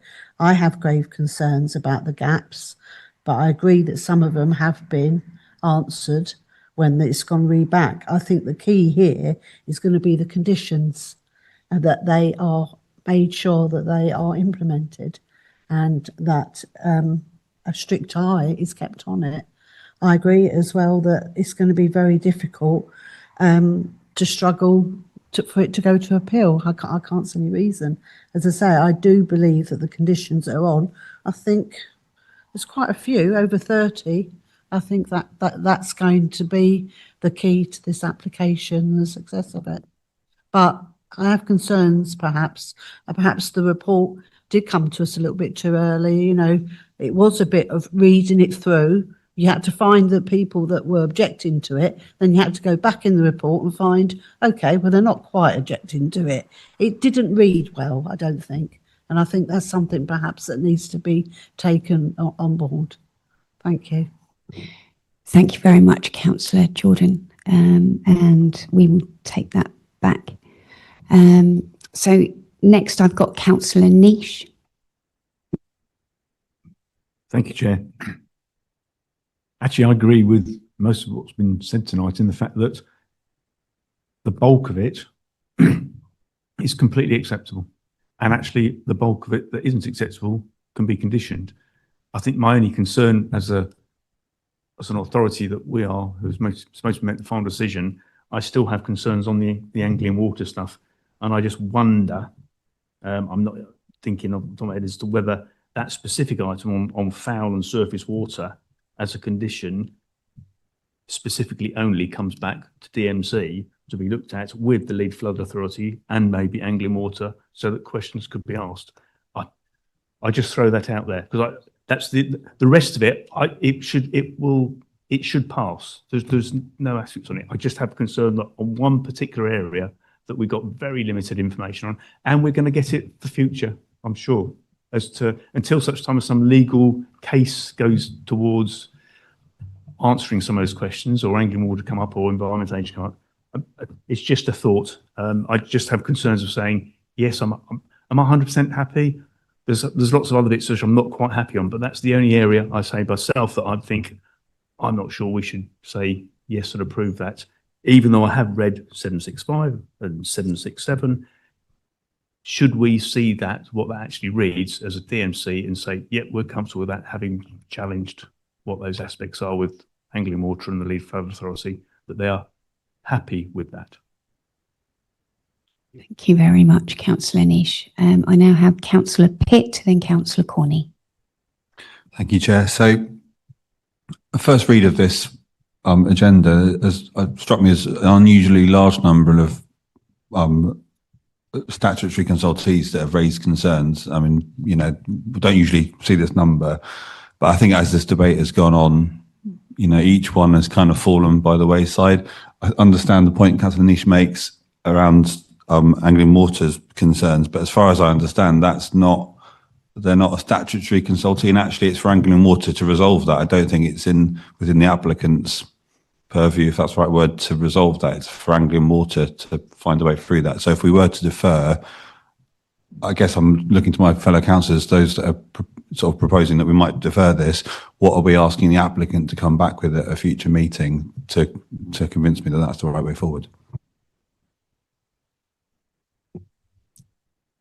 Can I just clarify? I wouldn't opt for deferral. I'm actually just asking for something else to happen as a fallback. Okay, thank you. Councillor Corney. Thank you, Chair. Councillor Pitt just stole a bit of my thunder, actually, but so I won't go over it with regarding Anglian Water. But the other point I was going to make, I just think it's quite a shame, really, that we've heard that the parish council fully accept that this was an allocated site, and they expected this to come forward at some point. Councillor Gray told us that he felt the same way. We also heard that the agents say that there's been considerable work to get to this point. I think, you know, all that considerable work's happened, and I think here we are. We're further away from what the parish council would have liked to have seen in the first place. They were happy with what was the original proposal and layout, which I mean, it's a great shame. Now, whether that's the comment would be whether that's the parish council need to add further layers of input, or whether it's there should be more dialogue from the district back to them. I'm not sure the right the procedure for that to sort of remedy that, but it's just a great shame that here we are now. It's further away from where they were happier. As a result, I think we're in this position where, like I say, it's an allocated site. It's, the tilted balance is just another layer, isn't it? But the fact that it's an allocated site in the first place, I find it hard to sort of go against it anyway. So they're my comments. Thank you very much. Thank you very much. Councillor Tevlin. Thanks, Chair. I go with sort of what Councillor Goulson was saying, and then the points from Councillor Niche around the gaps, which are concerning. And I think maybe if we did go for deferral, this would be an opportunity to set a precedence with Anglian Water to get to the bottom of this, so that including other applications in the future, we can get to the bottom of it with them and clarify. And I think there is enough here for deferral in order to then, when it comes back, to really get those conditions in as well. I think it's important that we as the committee can have oversight on those conditions too. Thank you. Councillor Wakeford, have you got an additional comment? Because I'm aware that you have spoken. So through you, Chair, just to pick up one point there about, sorry, Councillor Wakeford. Anglian Water have been quite clear with ourselves and other authorities, other councils, that in terms of their investments and their infrastructure, it hasn't been as quick as it should have been. And they haven't counted, as already mentioned, some of the allocated sites within Huntingdon District Council's area. So they haven't, even though they were aware of it, consulted on the local plan. Whatever happened, I can't speculate on that. But they didn't take into account for their infrastructure funding and funding coming forward what the requirements are going to be. That is a common message I'm getting from other authorities, and the same message from Anglian Water to them. So something unfortunate has happened at Anglian Water, where they've not taken account of what the growth aspirations for those particular districts are. And unfortunately, site by site basis, it's difficult. And you cannot necessarily take one particular site and use that as an option to try and solve a district-wide problem, which Anglian Water are saying exists, on the back of them perhaps not comprehending what the growth aspirations of the district were in the first instance. Councillor Wakeford, do you have an additional point to add? I do. Thank you, Chair. I concur, as Sean's outlined, on Councillor Tevlin's suggestion that there is no getting to the bottom of this issue in terms of a DMC discussion. Anglian Water haven't business planned sufficiently. They need to do that, and their failure to have done that in advance can't be basis for holding up any and all planning applications. So I don't think deferral or refusal of this application in any way advances discussions around that. The specific point I put my hand up previously, Chair, on was simply to say, for the record, when Councillor Sanderson made reference to the fact that Sean had clarified that the application couldn't come back tonight, I think he meant, and I know he meant, and I think colleagues know he meant, that wasn't a reference to the hypothetical possibility of deferral that obviously is open to us. That was a reference to the suggestion that we might somehow determine most of the application and then not determine an element of it. But I just wondered if it was helpful to put that on the record, Chair. Thank you very much, Councillor Wakeford. I'll just bring in Lewis Tomlinson. Thank you, Chair. So listening to members debate it, I think just a point of clarification. So in order to reach the point where officers have brought us to committee with a recommendation of approval, subject to a condition, that's not purely based on us disagreeing with Anglian Water's concerns and just saying this is an allocated site. This is on the basis that the applicant has been working with Anglian Water to look at potential solutions.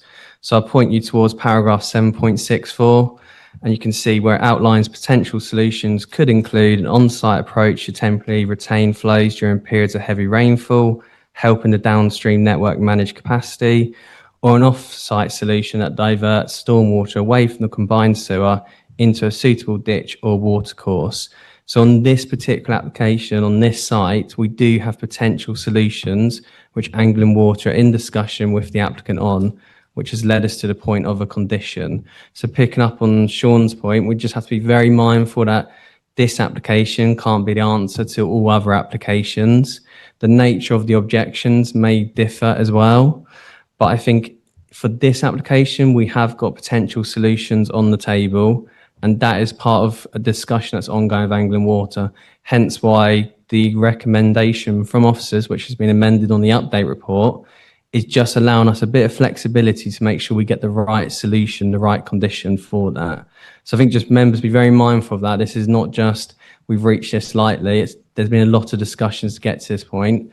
Any application that comes in front of members that has a similar issue to this with Anglian Water will go through a similar process, but it will be on a site-by-site basis depending on what the concerns are that Anglian Water raises. So yeah, I just wanted to clarify that. Thank you. Thank you. Councillor Gorson, have you got one last comment? I just wanted to clarify a little bit of what I was saying is this is not one to beat Anglian Water with, because a lot of the other allocated sites or a lot of other sites come where they've got problems. There is no site of a solution. This one has a solution in sight. And that's what I'm trying to make, that the solution is most likely just a couple of weeks down the road of getting agreement. It's actually written in there about how they possibility of retaining. And then that was my point, is that this one has got a possible solution that would see it through. But we need, to my mind, we need to have that satisfaction. Thank you. Thank you very much. In that case, we have a proposer for approval. So that would be, the recommendation is powers delegated to the Head of Planning, Infrastructure and Public Protection to approve, subject to conditions and completion of a Section 106 and a condition covering foul water. Do you need that seconding? So Councillor Butler has proposed that, and Councillor Sanderson, you have seconded that. So all those in favour of approval, please raise your hand. 1, 2, 3, 4, 5, 6, 7. Those against? 1, 2, And any abstentions? 1. Therefore, that has been approved. We will just take a comfort break there.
Okay, so welcome back. We will now move on to the next item on our agenda. Our next item is 3C, which is an application in St Neots, and our planning officer, Saffron, will be presenting that to us.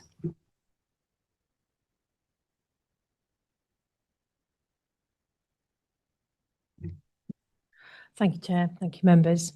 This is a smaller application to the one we've been dealing with so far. This is a planning application for the proposal of two-bed, two-storey dwellings located in the residential area of Eaton Soken.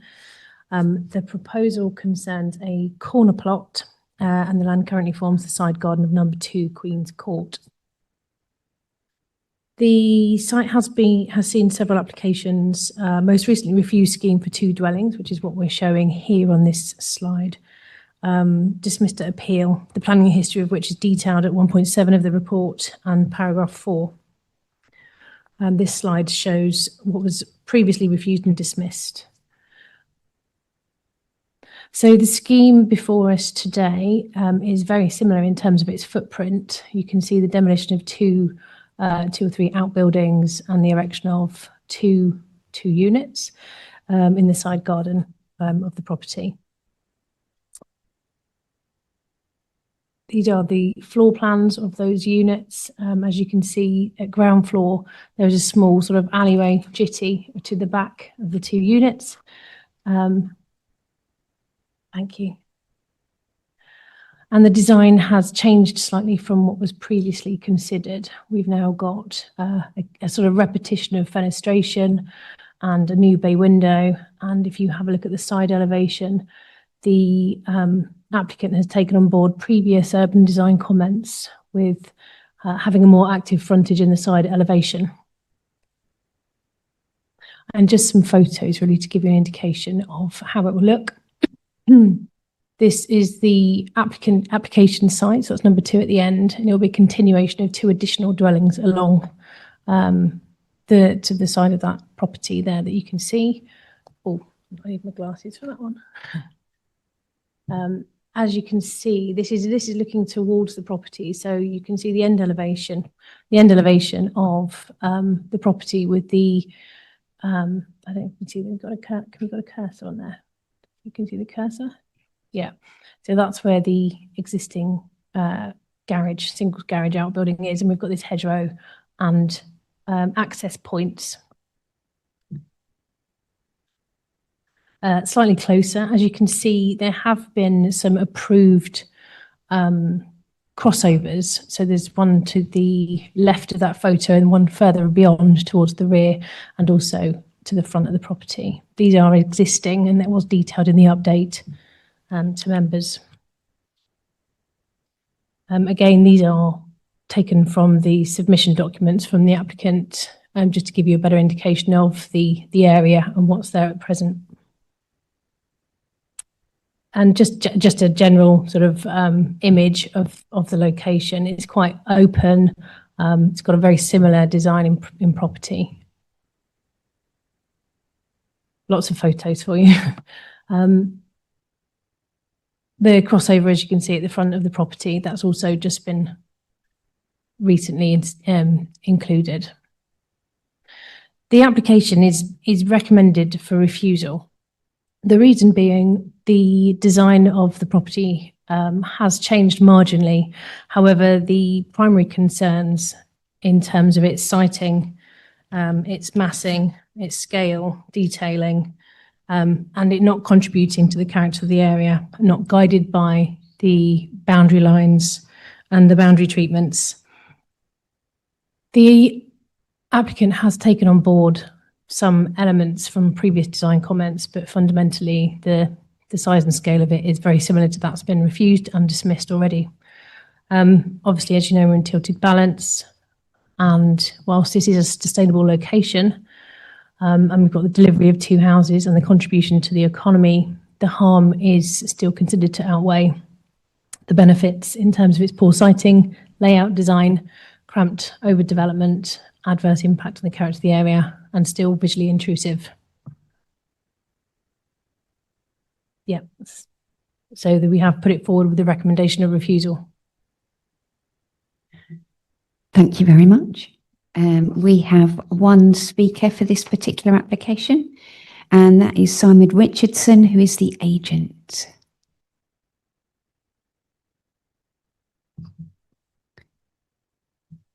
Simon, can you hear us? Oh, we can't quite hear you at the moment. Do you want to unmute yourself? We can hear you now, thank you. Thank you for joining us this evening and waiting. You have 3 minutes in which to address the committee. When you're ready, you can start. Lovely. And good evening, everybody, and thank you to Saffron for that introduction. I think before I get going, I think it might just be handy just to bear in mind some of the photos that Saffron showed you all, which showed the high preponderance of on-street car parking, which characterises the area, and just perhaps bear that in mind when we come through towards suggested reasons for refusal. Just to sort of run through a few quick points, as outlined within Saffron's report, we've got the principle and the quantum of development and the sustainable location accords with planning policy, as has been highlighted in the late reps and then in the introduction there. All the vehicular crossovers are already in place, and there are no highways or pedestrian safety concerns from the local highways authority. The site has no flood risk. The report before you confirms that there are no neighbour impacts or would be no neighbour impacts as a result of the proposals. Equally, the report outlines that there are no concerns with regards to trees, ecology, and that a 10% B&G uplift would be achieved. We also, and again, particularly with reference to tilted balance, we have no listed building, no conservation area, or any undesignated heritage issues. And again, as you've heard, we've got a design and detailing, which I think has changed materially from the previous proposals. Previous proposals which weren't considered whilst the authority was subject to the tilted balance considerations. But again, I think you'll see that in terms of character, in terms of detailing, we really have taken on board with issues of rhythm and scale, materials detailing, and it all goes towards building the picture and showing an understanding of the site and context. I mean, even such things as, for instance, the proposal shows a step up in ridgeline. If we look at the design guide, that might be an absolute no. But in this instance, because of the topography of the site and the design and detailing of adjoining properties, something which may seem counterintuitive is actually good design working its way through the system. I know, as unlike the previous proposals, we're not talking about an awful lot of houses, but we're talking about 2 homes, and we're talking about 2 homes which by definition are towards the affordable end of the scale. They're not affordable housing, but they would be towards the affordable end of the scale in terms of their size, numbers of bedrooms, their location.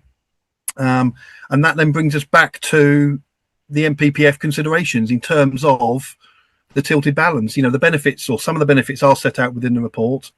There are plenty of benefits for the proposals. It is a good design. It does work.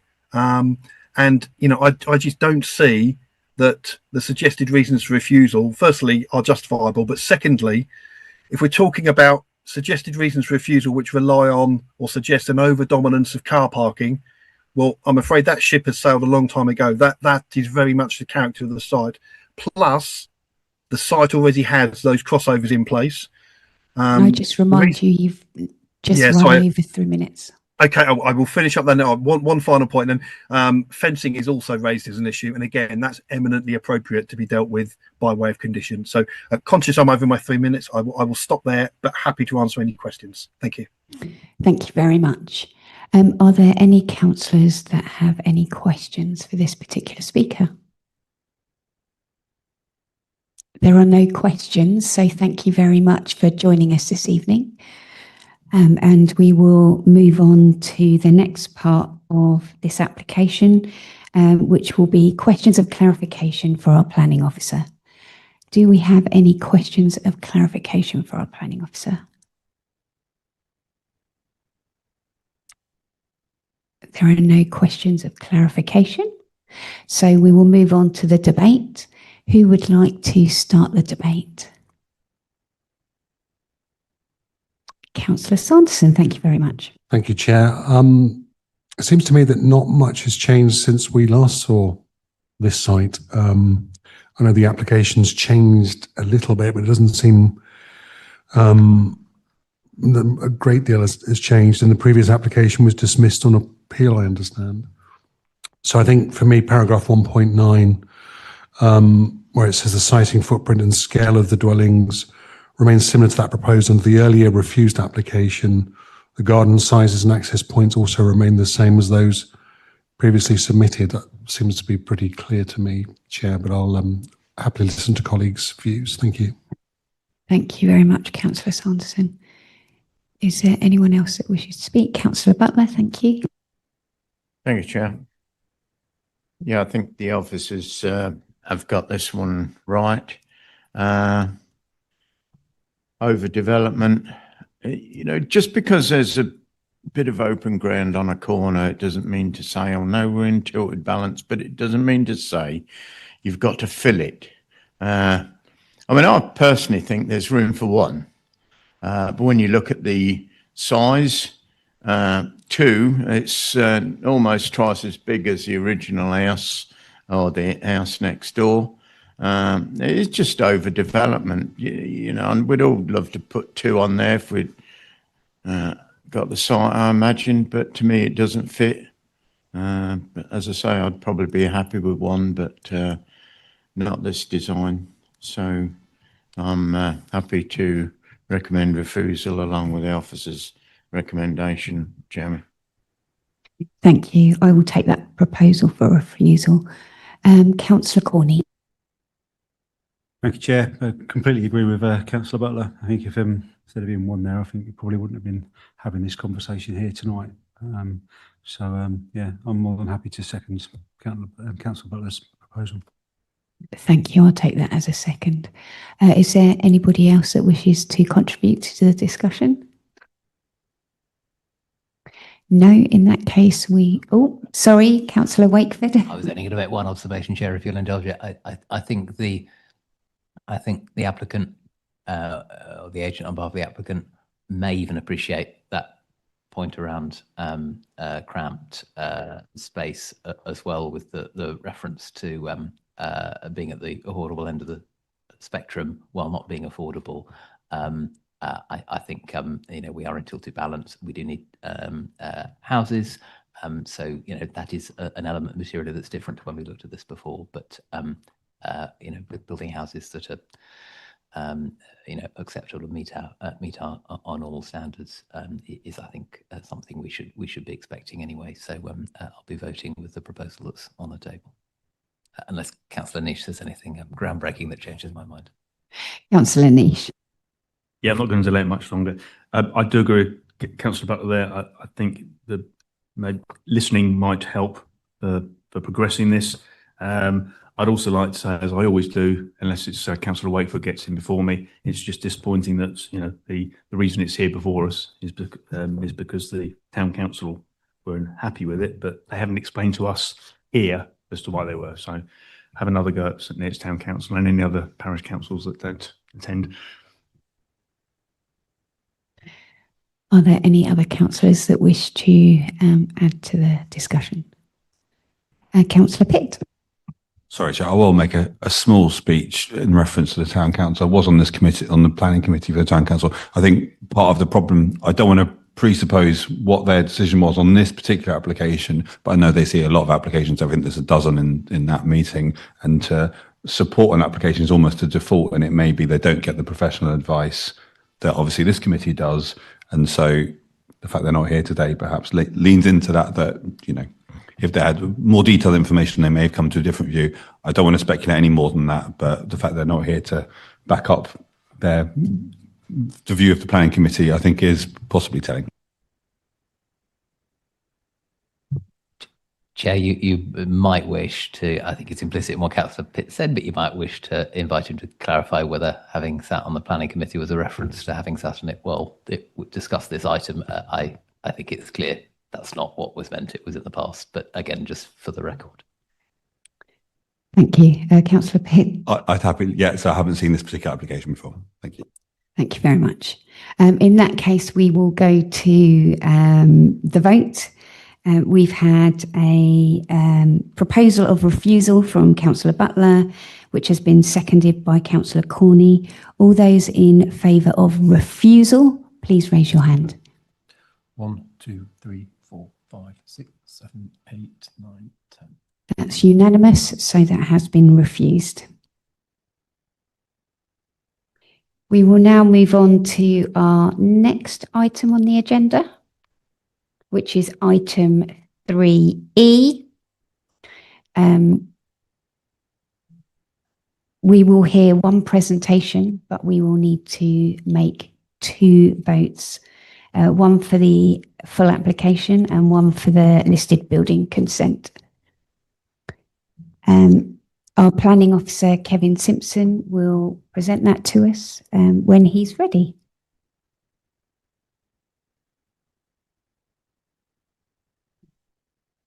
Thank you, Chair, and good evening, members. So yes, this is item numbers 3E and 3F, which is pages 145 to 197 of the reports pack.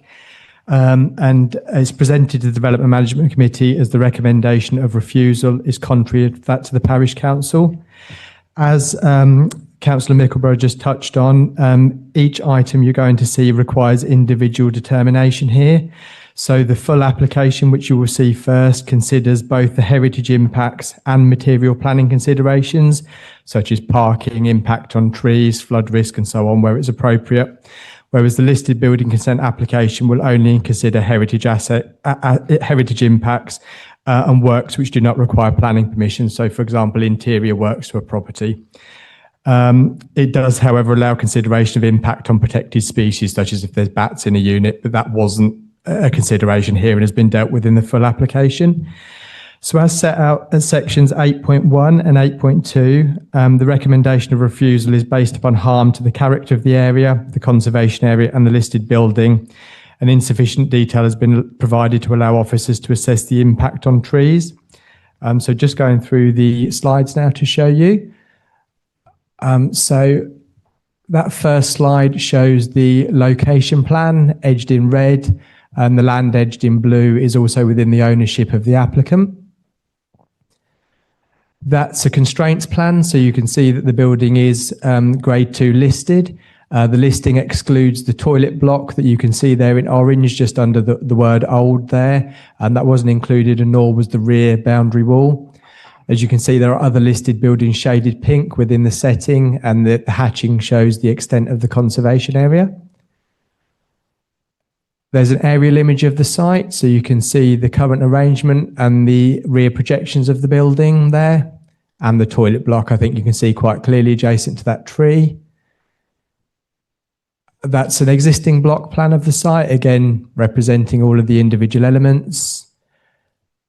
And then a proposed block plan, so you can see the extent of the proposed modern extension across the range of the rear building and how far it projects into the rear boundary of the property. So those are the existing floor and roof plans. Again, you can see the arrangement of the separate individual projections on the rear of the building, and the main hall, which is currently one big room at the front of the building. And this is tilted.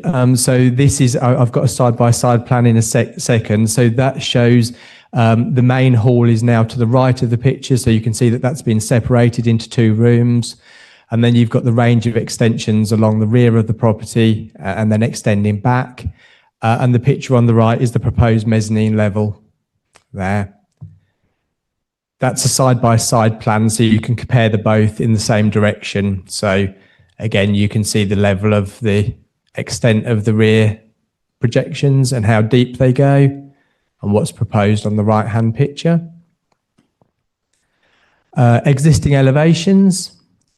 So you can see the current arrangement of the units and the proposed elevations. So you can see what's a modern flat roof extension. So the central picture shows how that would progress along the rear of the building, across the back of the listed building. And then the top left image shows the south elevation. So you can see the extent of the extension, how far it projects from the rear. And then I've just done a side-by-side comparison. Apologies, they're slightly squashed. That was the only way that I could get it forward onto the image. And then some three-dimensional views. So you can see the arrangement of the proposed extension on the back of the building. Some site photographs. So this is the building as viewed from the High Street. Its relationship with number 16 High Street there, which is on the left of the picture, but the right-hand image. Street scene view with number 18 visible in the background there. And then the rear of the site looking towards the rear of number 16 High Street. That's a view of the rear of the building. So you can see the toilet block in the foreground and the rear projections, which are on the back of the listed building. And then a wider view showing a close-up of the rear arrangement. And then a view showing the trees to the north and a general image of the rear yard area. So it should be pointed out that the principle of the change of use is supported. So in terms of the fact that the building is no longer in use, and officers are satisfied that enough information has been provided to demonstrate that there is no public support for the continued use as a community building. There are other facilities within Bluntisham. The main issues here really do relate to the heritage impacts of the building. So conservation officers accept that something can be done with it. It just has to be the correct scheme to make it viable. I should point out that tilted balance doesn't apply when there is heritage harm. So although this would be providing a single dwelling, tilted balance isn't engaged where there's heritage harm. You can consider if there are any public benefits to outweigh the harm when less than substantial harm to a heritage asset is identified. But given that this is just to provide a single private dwelling, there isn't significant public benefit to approving that. So the reasons for refusal on this full application is as before you. So the proposed extensions, by virtue of their siting scale, mass and design, would result in the addition of an incongruous form of development which would cause a high level of less than substantial harm to the Grade 2 listed building and a level of less than substantial harm to the surrounding Bluntisham conservation area. It would also fail to respond positively to the surroundings or contribute to the character and identity of the area. And then insufficient detail has been provided to allow for an assessment of the impacts on the trees to the northern boundary. So in the absence of this information, it cannot be confirmed that the proposed works could proceed without unacceptable harm to the adjacent trees, which are protected because of their siting in the conservation area. Thank you. Thank you very much. We have two speakers on this particular application. The first speaker is Councillor Philippa Hope from Bluntisham Parish Council, and I believe she's online. Oh, and we can hear you. That's fantastic. Thank you very much for joining us this evening. And you have 3 minutes in which to address the council. Thank you, Chair. Good evening, members and Chairman. I'm here standing in for our Chairman, Mark Berger. Unfortunately, he's poorly with the flu. So I haven't done the level of preparation that I was expecting to because I got the call at about 6 p.m. this evening. But I just wanted to reiterate the fact that the Parish Council are firmly in support of this application. This building has stopped being a school in 1968 and since then has been used for various community functions. It's been a nursery, it's been the home of the Brownies, it's been, and most recently, the home of the Backstage Amateur Dramatics Society. It was owned by a school charity, and the community groups could no longer use it because it was in a poor state of repair and I think was probably on the edge of being condemned for use by community groups. So the building hasn't really been maintained at all since 1968. This application seeks to change it into a dwelling, but to actually retain the character, or certainly the character that sits on the high street. And we feel that the harm done by not doing anything, so if you were to agree with the recommendation to refuse, then the harm that will be done to the building, potentially by it falling into dereliction, outweighs any harm that developing it in any way would do. I'd like to remind officers that you approved at DMC in February this year the Falcon in St Neots, which is a Grade 2 listed building, and at the time that was done. One of the comments that was made that it was breathing new life into a heritage asset, and I maintain that the development at this site would breathe life into a heritage asset, and it would probably guarantee the future of the building for the next 100 years. So we strongly suggest approval. Thank you. Thank you very much for addressing us. Are there any questions for this particular speaker? There are no questions, so thank you very much for joining us this evening. We will now move on to our next speaker, who is Simon Claridge, who is the applicant, and I believe Simon is online. Good evening, Simon. We can, yes. So good evening and thank you for coming. You have 3 minutes in which to address the committee. Sure. No, thank you very much. So yeah, my name's Simon Claridge. As you've just heard, I'm the owner of the old schoolhouse and also 18 High Street, Bruntersham. Appreciate the opportunity just to address you all. I'd just like to share some clarification on key points raised by the Conservation. So Conservation has identified a number of less than substantial harm points. We believe that many of these can be eliminated or reduced, which would ensure the benefits outweigh the harm to heritage. I think as was just mentioned, I mean, the property's been vacant for many years and is in severe disrepair. I won't go into all the detail, but it's in quite a bad way if you go and have a look inside and out.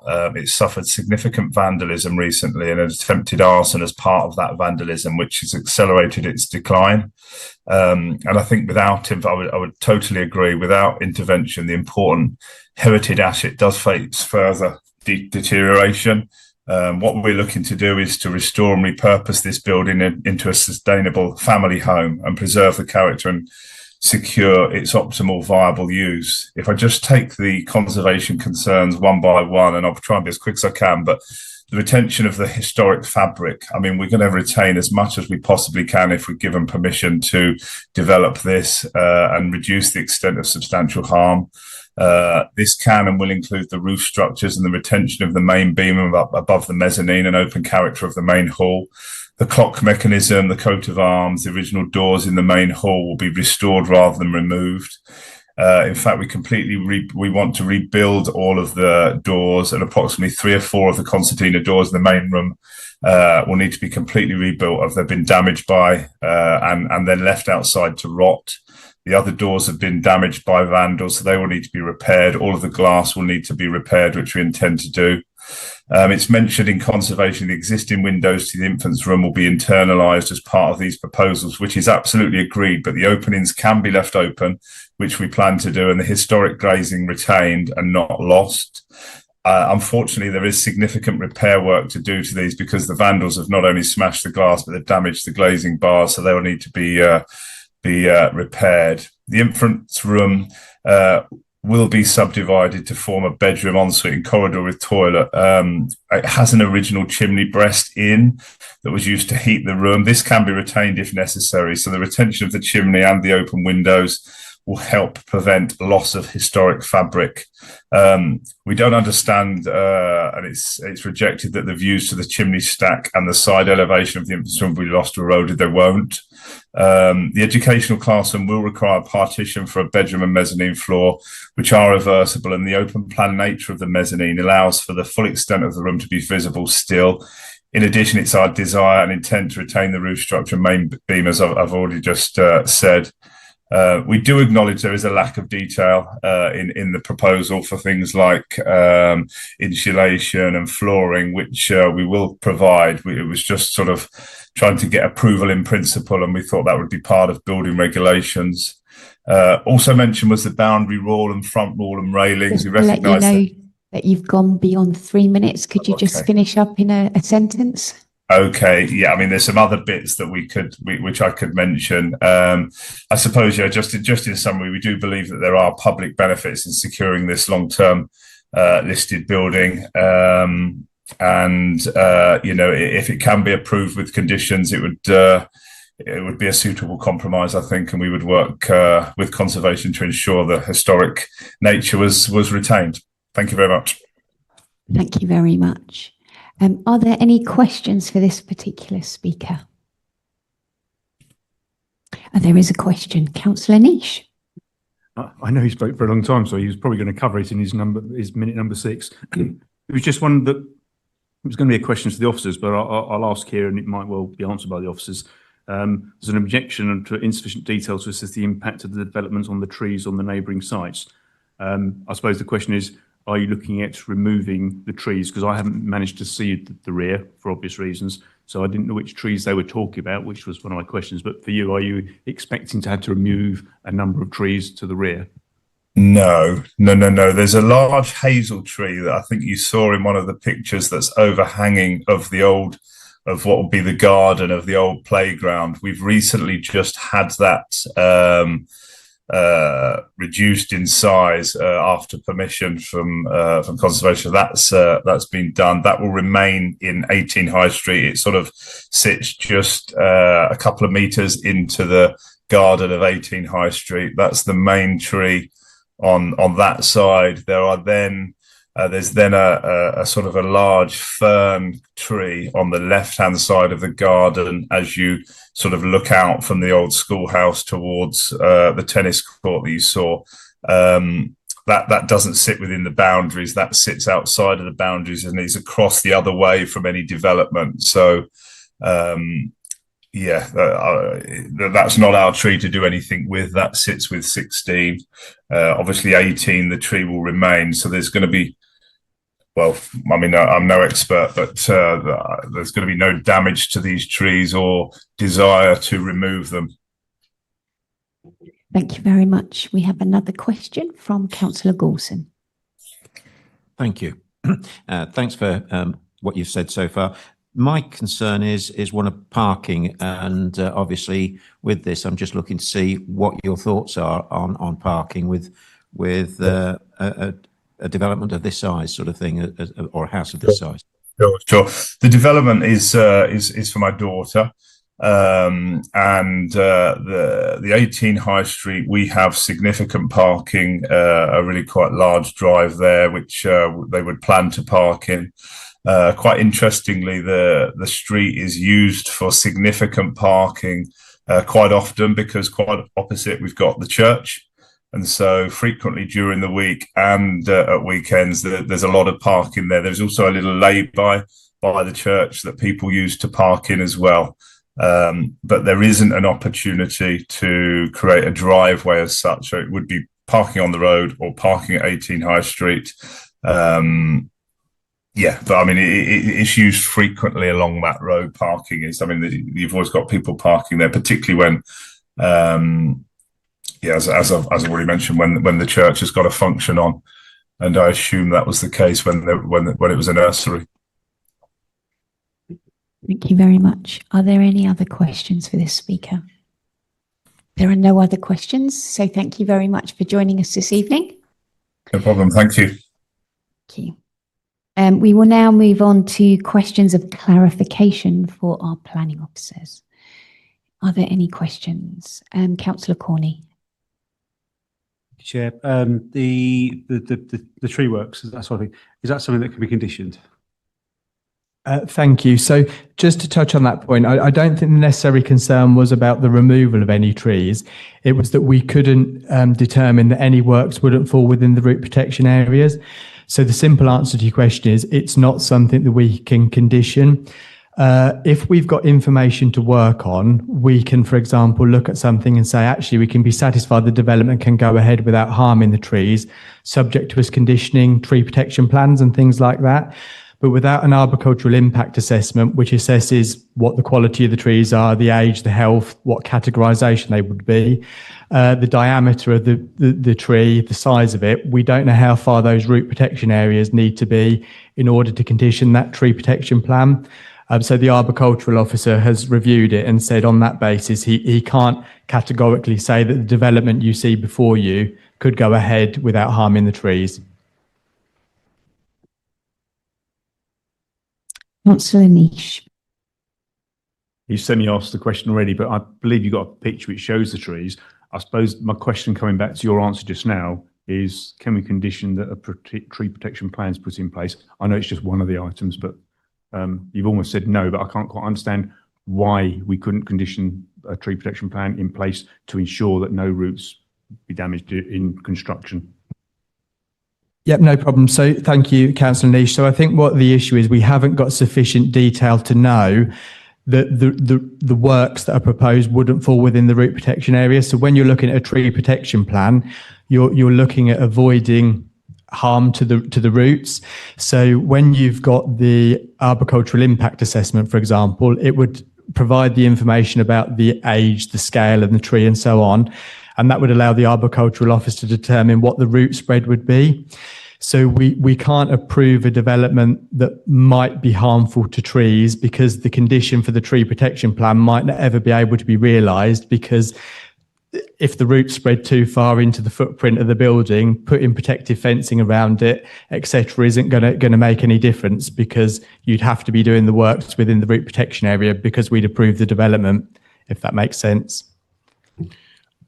Through you, Chair, effectively, if you don't have the information, you don't know how much of that proposal is going to be sterilised by those actual tree roots, effectively. Councillor Wakeford and then Councillor Butler. Thank you. In 7.26, the Conservation Officer is reported as saying, just a partial quote, that while a residential conversion may be a possibility for the building reuse, in this instance, the scale, massing and modern design of the proposed extensions, as well as the other proposed works, are inappropriate, as well as required internal works as well, are inappropriate and harmful to the heritage significance of the building.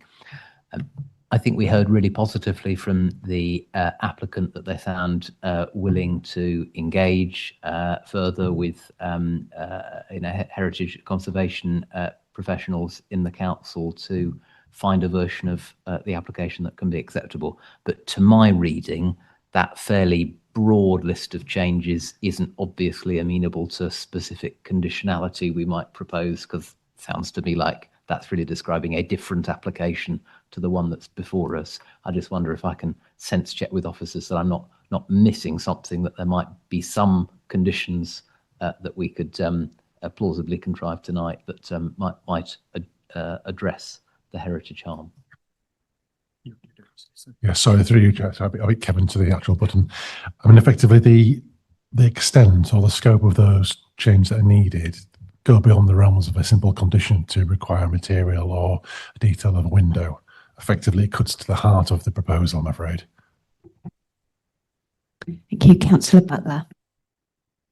Thank you, Chair. Just probably not a planning matter, but just thinking of if we were to approve this, access to the rear, obviously with building, there's very little room between number 16 and the old day school to get materials in there. And as I probably ought to have asked the applicant if he lives at 18, obviously they'll probably have permission to come in there and use that area. I just wondered, is there any designated area in to get materials in? Thank you, Councillor Butler. So, yes, you're quite right. It's not necessarily a planning consideration, but I can see why it would be a practical consideration. So, although it doesn't touch on sort of delivery of materials, storing materials and the works going on, I have touched upon the relationship with number 16 in the officer report in terms of residential amenity, because it is a slightly unusual relationship in that, as you can see from those photographs, the windows of number 16 look directly out onto the curtilage associated with the old day school. So if you look at that image there on the right hand side, the rear windows sort of look directly onto the what would be in effect the garden area of the property that's proposed. We have said though that in this instance that would be an acceptable situation. It's not something we'd be looking at in terms of new development, but because that's an existing situation, has obviously been there for some time, we've accepted that. But yes, you're quite right. It doesn't sort of go to what the impacts would be. That would more or less be a civil matter, I suppose, as if you were having any sort of works done to agree with your neighbours. Thank you. Are there any other questions of clarification? Councillor Pitt. Thank you. So it's a slight overlap with Councillor Wakeford's question, but just in terms of sort of the degree to which, or the kind of also the mix of elements regarding the Conservation Officer's recommendation for refusal. So it talks about scale and massing and also like the lack of sympathetic design. So the modernity of it and the scale and massing are two obviously separate things. Just to help us understand and perhaps even to kind of look forward to a future application. Where's the balance between those two issues that can guide us to understand really where the heart of that issue is, the strength of those two things? Thank you. Yeah, it's very difficult when something comes down to heritage impacts. So in terms of the extension, sometimes you can get modern and traditional working well together.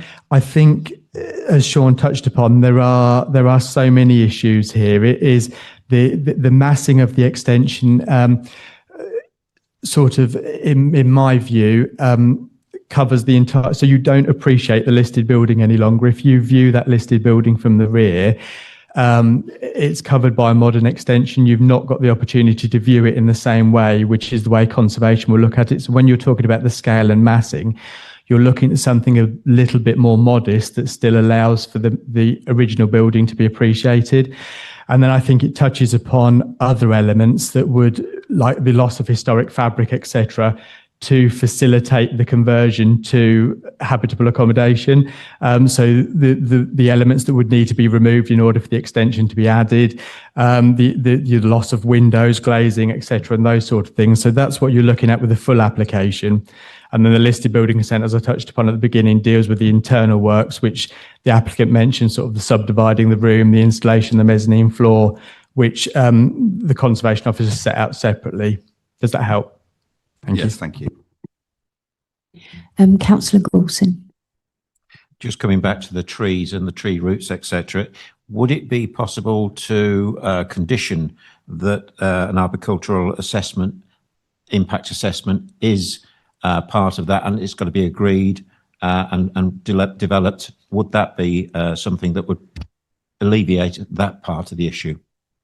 Through you, Chair. In short answer, I'm afraid it wouldn't, no, because you're still effectively approving this consent. You're approving that footprint. If the arboricultural report comes back and says those roots project under where the single-storey rear extension is going to go, then effectively we want to retain the tree. Effectively, you'd have a development there that the developer, the applicant, couldn't actually bring forward. Yeah, but it would be subject to the arboricultural acceptance, the arboricultural assessment being acceptable, and if it doesn't become acceptable, then it falls away. Well, no, the application doesn't fall away unless basically, because what you would have then is an application that in good faith, the authorities issued, but with the element of doubt over that, whether or not it could be physically developed on the ground. And there's been case law over a number of years that an authority can get itself into trouble if it grants something knowing full well that an element of it couldn't be brought forward. And it does differ slightly to Councillor Niche, to the point you may well mention. Thank you. Are there any other questions of clarification? There are no other questions, so we will move on to the debate. Who wishes to start the debate for me? Councillor Corney, thank you. Thank you, Chair. It's really frustrating, really. I actually feel for the applicant a little bit, because I think they clearly want to do something with this, and I think it's screaming out that the parish council has said the same. there's obviously a bit missing, which is, obviously doesn't help us, does it? Actually, I completely understand what the officers have, come up with, and sort of where they they make a very good case, and I have no issues with that.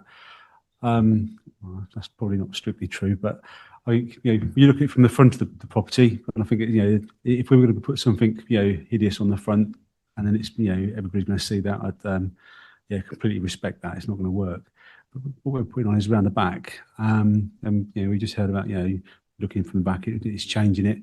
Who's going to see that? And that's going to be the owner. I think, and I guess it comes down to how you look at things personally. I quite liked it. I actually thought it was respectful to the building, because you still saw the ridge lines, the roof. That's where there's detail there. Doesn't overcome the tree issue, which that's where we are. So I think I feel for the applicant. I think they're going to have to go away and fill the gaps and come back again. I think that's not what he's going to want to hear. But I really, really hope that the bits can be overcome, and and it doesn't come back to us, because if it's coming back to us, it's obviously there's still issue. But I'm not going to make a proposal. I'd like to see it go through, but I'm not going to propose anything. So I'll see where the rest of the debate goes. Thank you, Chair. Thank you, Councillor Corney. We have Councillor Niche, then Councillor Sanderson. Thank you, Chair. I think there's a lot to like about this in some aspects, because actually from a frontage perspective, which is where you're going to see it, majority of us, I think it's really good. It retains it in its entirety. I can understand the concerns from the rear, which is always difficult with conservation, and it's a bit of a shame we haven't got the conservation officer here as well to discuss it with. And I thought they might have been here, considering we were going to have a couple of conservation sections, not just this one. The trees, I can understand, might be a slight hiccup on it. Parking has been mentioned, but actually we're not concerned particularly about parking, although that is a busy road, but everybody parks down there, so it's almost sort of acceptable, because the rear access did worry me a little bit. I know there were other options, but not going to come forward on this one. I think it'd be really the other thing I was going to say, we've got to be mindful that we don't just accept it and think, oh, this is a good idea because there's something in disrepair and therefore we should accept anything that comes forward, because we've got to be mindful very carefully that, if we go down that route, then the easiest way is to let things go into disrepair so you can get anything done to it. I do think the Falcon is interesting, is an aspect, because actually when you look at what's being done there, I think what they're going to do around the rear of this one is actually fairly sympathetic. The difficulty is what you've got there, you've got to make it usable if you're going to do it as a change of use. And I think that's always going to be a struggle. Whether this is the actual final one, I don't know. But I'm almost minded to think that whatever you do around the rear, which, again, going back to conservation, very subjective, not objective. Some people will go, oh, that's brilliant. And others go, that's horrendous. I know a particular one we did in Needhamworth, which a grade 1 listed building, and actually put what I call was a container next to it. We passed it because actually it was different and actually separate. And how different is that from some of this stuff, I suppose? I'm not going to suggest anything. I think, to be honest, I think the difficulty is the conservation officer has put a lot of objections in there, quite high ones. Listening to the applicant, I thought actually they're very sympathetic to move towards it, which I'm surprised there hasn't been more conversation to try and get that way. Maybe there's too many different views on it. I think it's relatively acceptable, but I do have concerns from a conservation perspective and maybe the tree bit as to whether we should or shouldn't pass it. But I'll leave it there and listen to the rest of the debate. Thank you, Chair.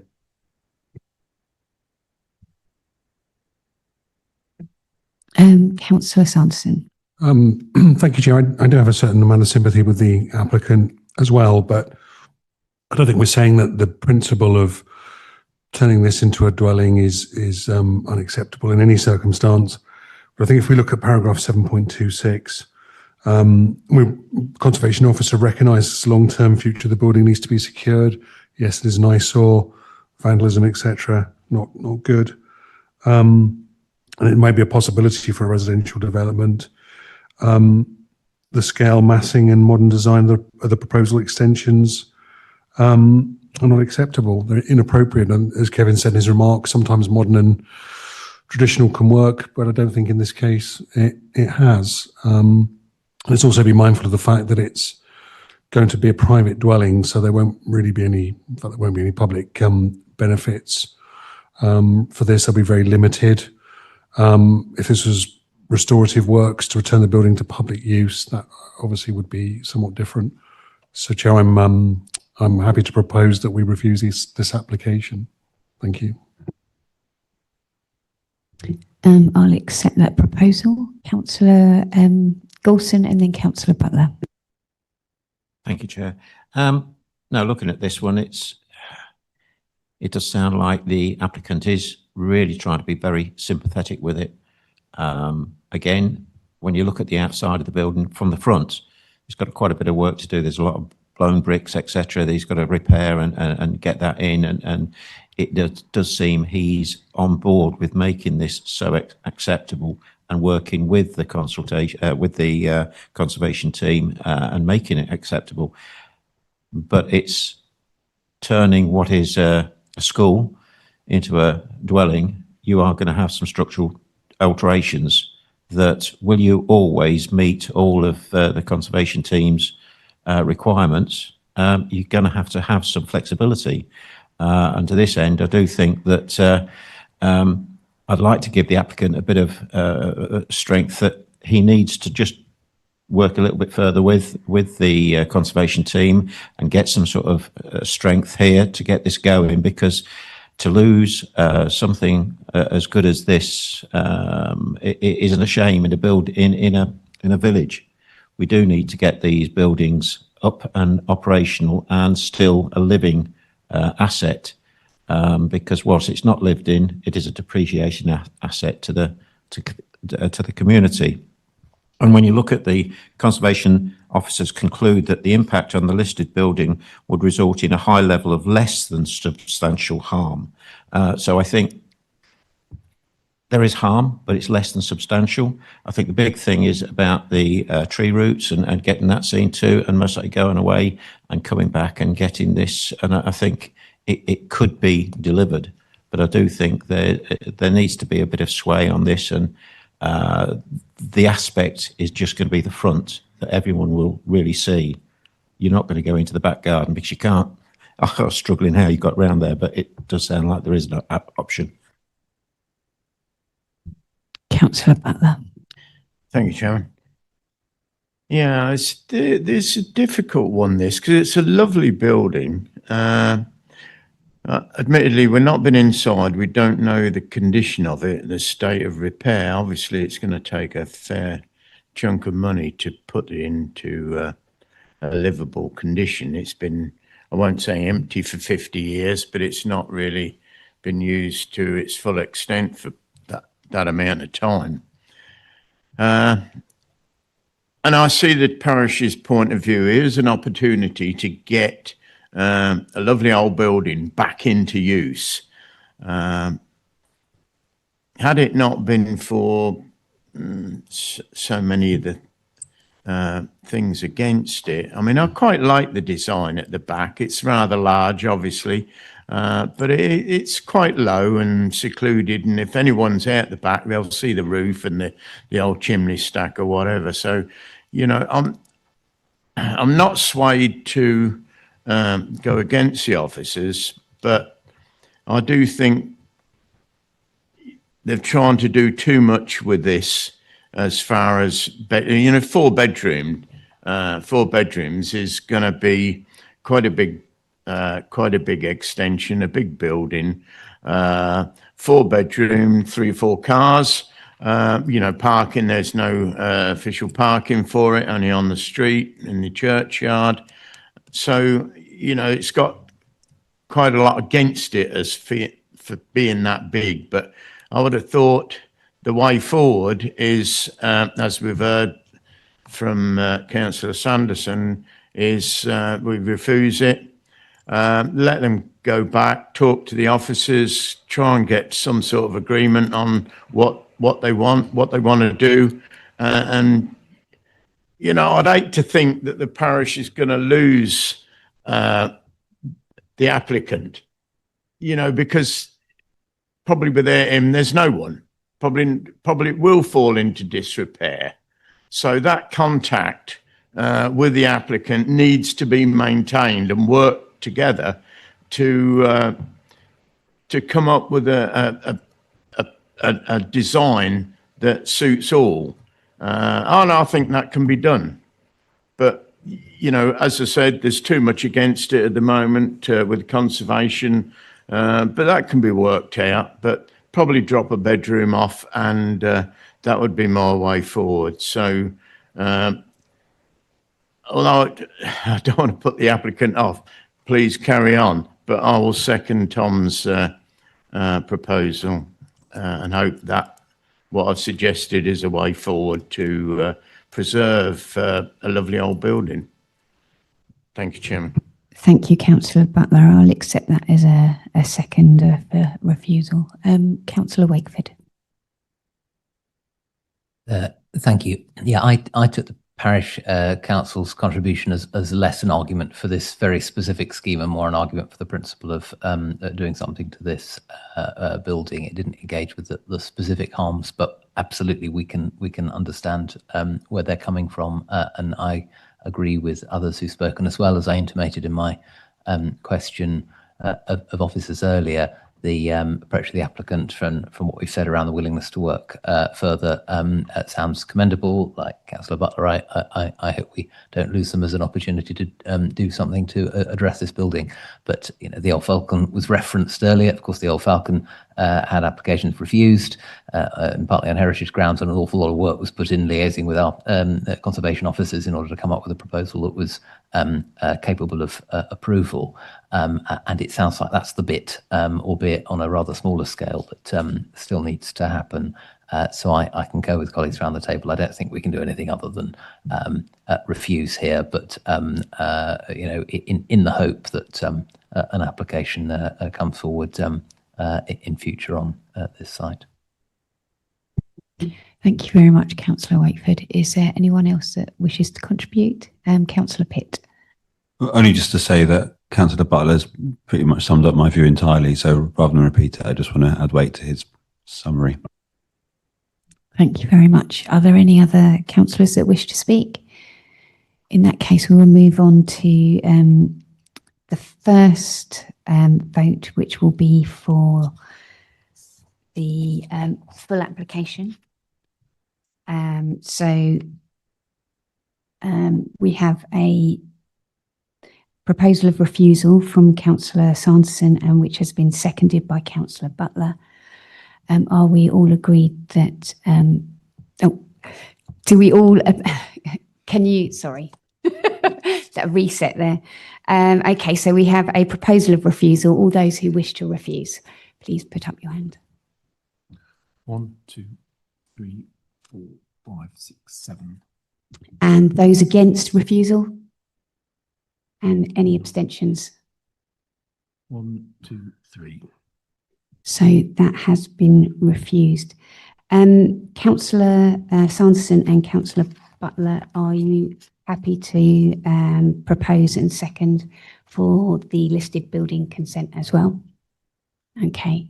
In that case, we will vote on item 3H, which is the listed building consent. We have a refusal proposal from Councillor Sanderson, which has been seconded by Councillor Butler. All those that are in favour of refusal, please raise your hand. 1, 2, 3, 4, 5, 6, 7. And those against? And abstentions? 1, 2, 3. So that has been refused. That takes us on to the next item on the agenda, which is item 4, which is appeal decisions. And our planning service manager will give us an update on those decisions. Thank you, Chair. And through you, there's just one application to report, which was a planning in principle application for up to 7 dwellings, with a maximum of 9. So minimum of 7, maximum of 9. The application was refused by officers. The applicant then took it to appeal, effectively the inspectorate didn't agree with the officer's assessment or conservation impact that was put forward by the officers to refuse the application, and the application has been allowed by the inspector. Thank you, Chair. Thank you very much. I would like to thank those who have contributed to the discussion this evening and for the hard work put in with the planning officers having to write the reports and presenting us to us this evening. And I'll just say Merry Christmas, as this will be our last meeting before Christmas. So, and we'll close the meeting.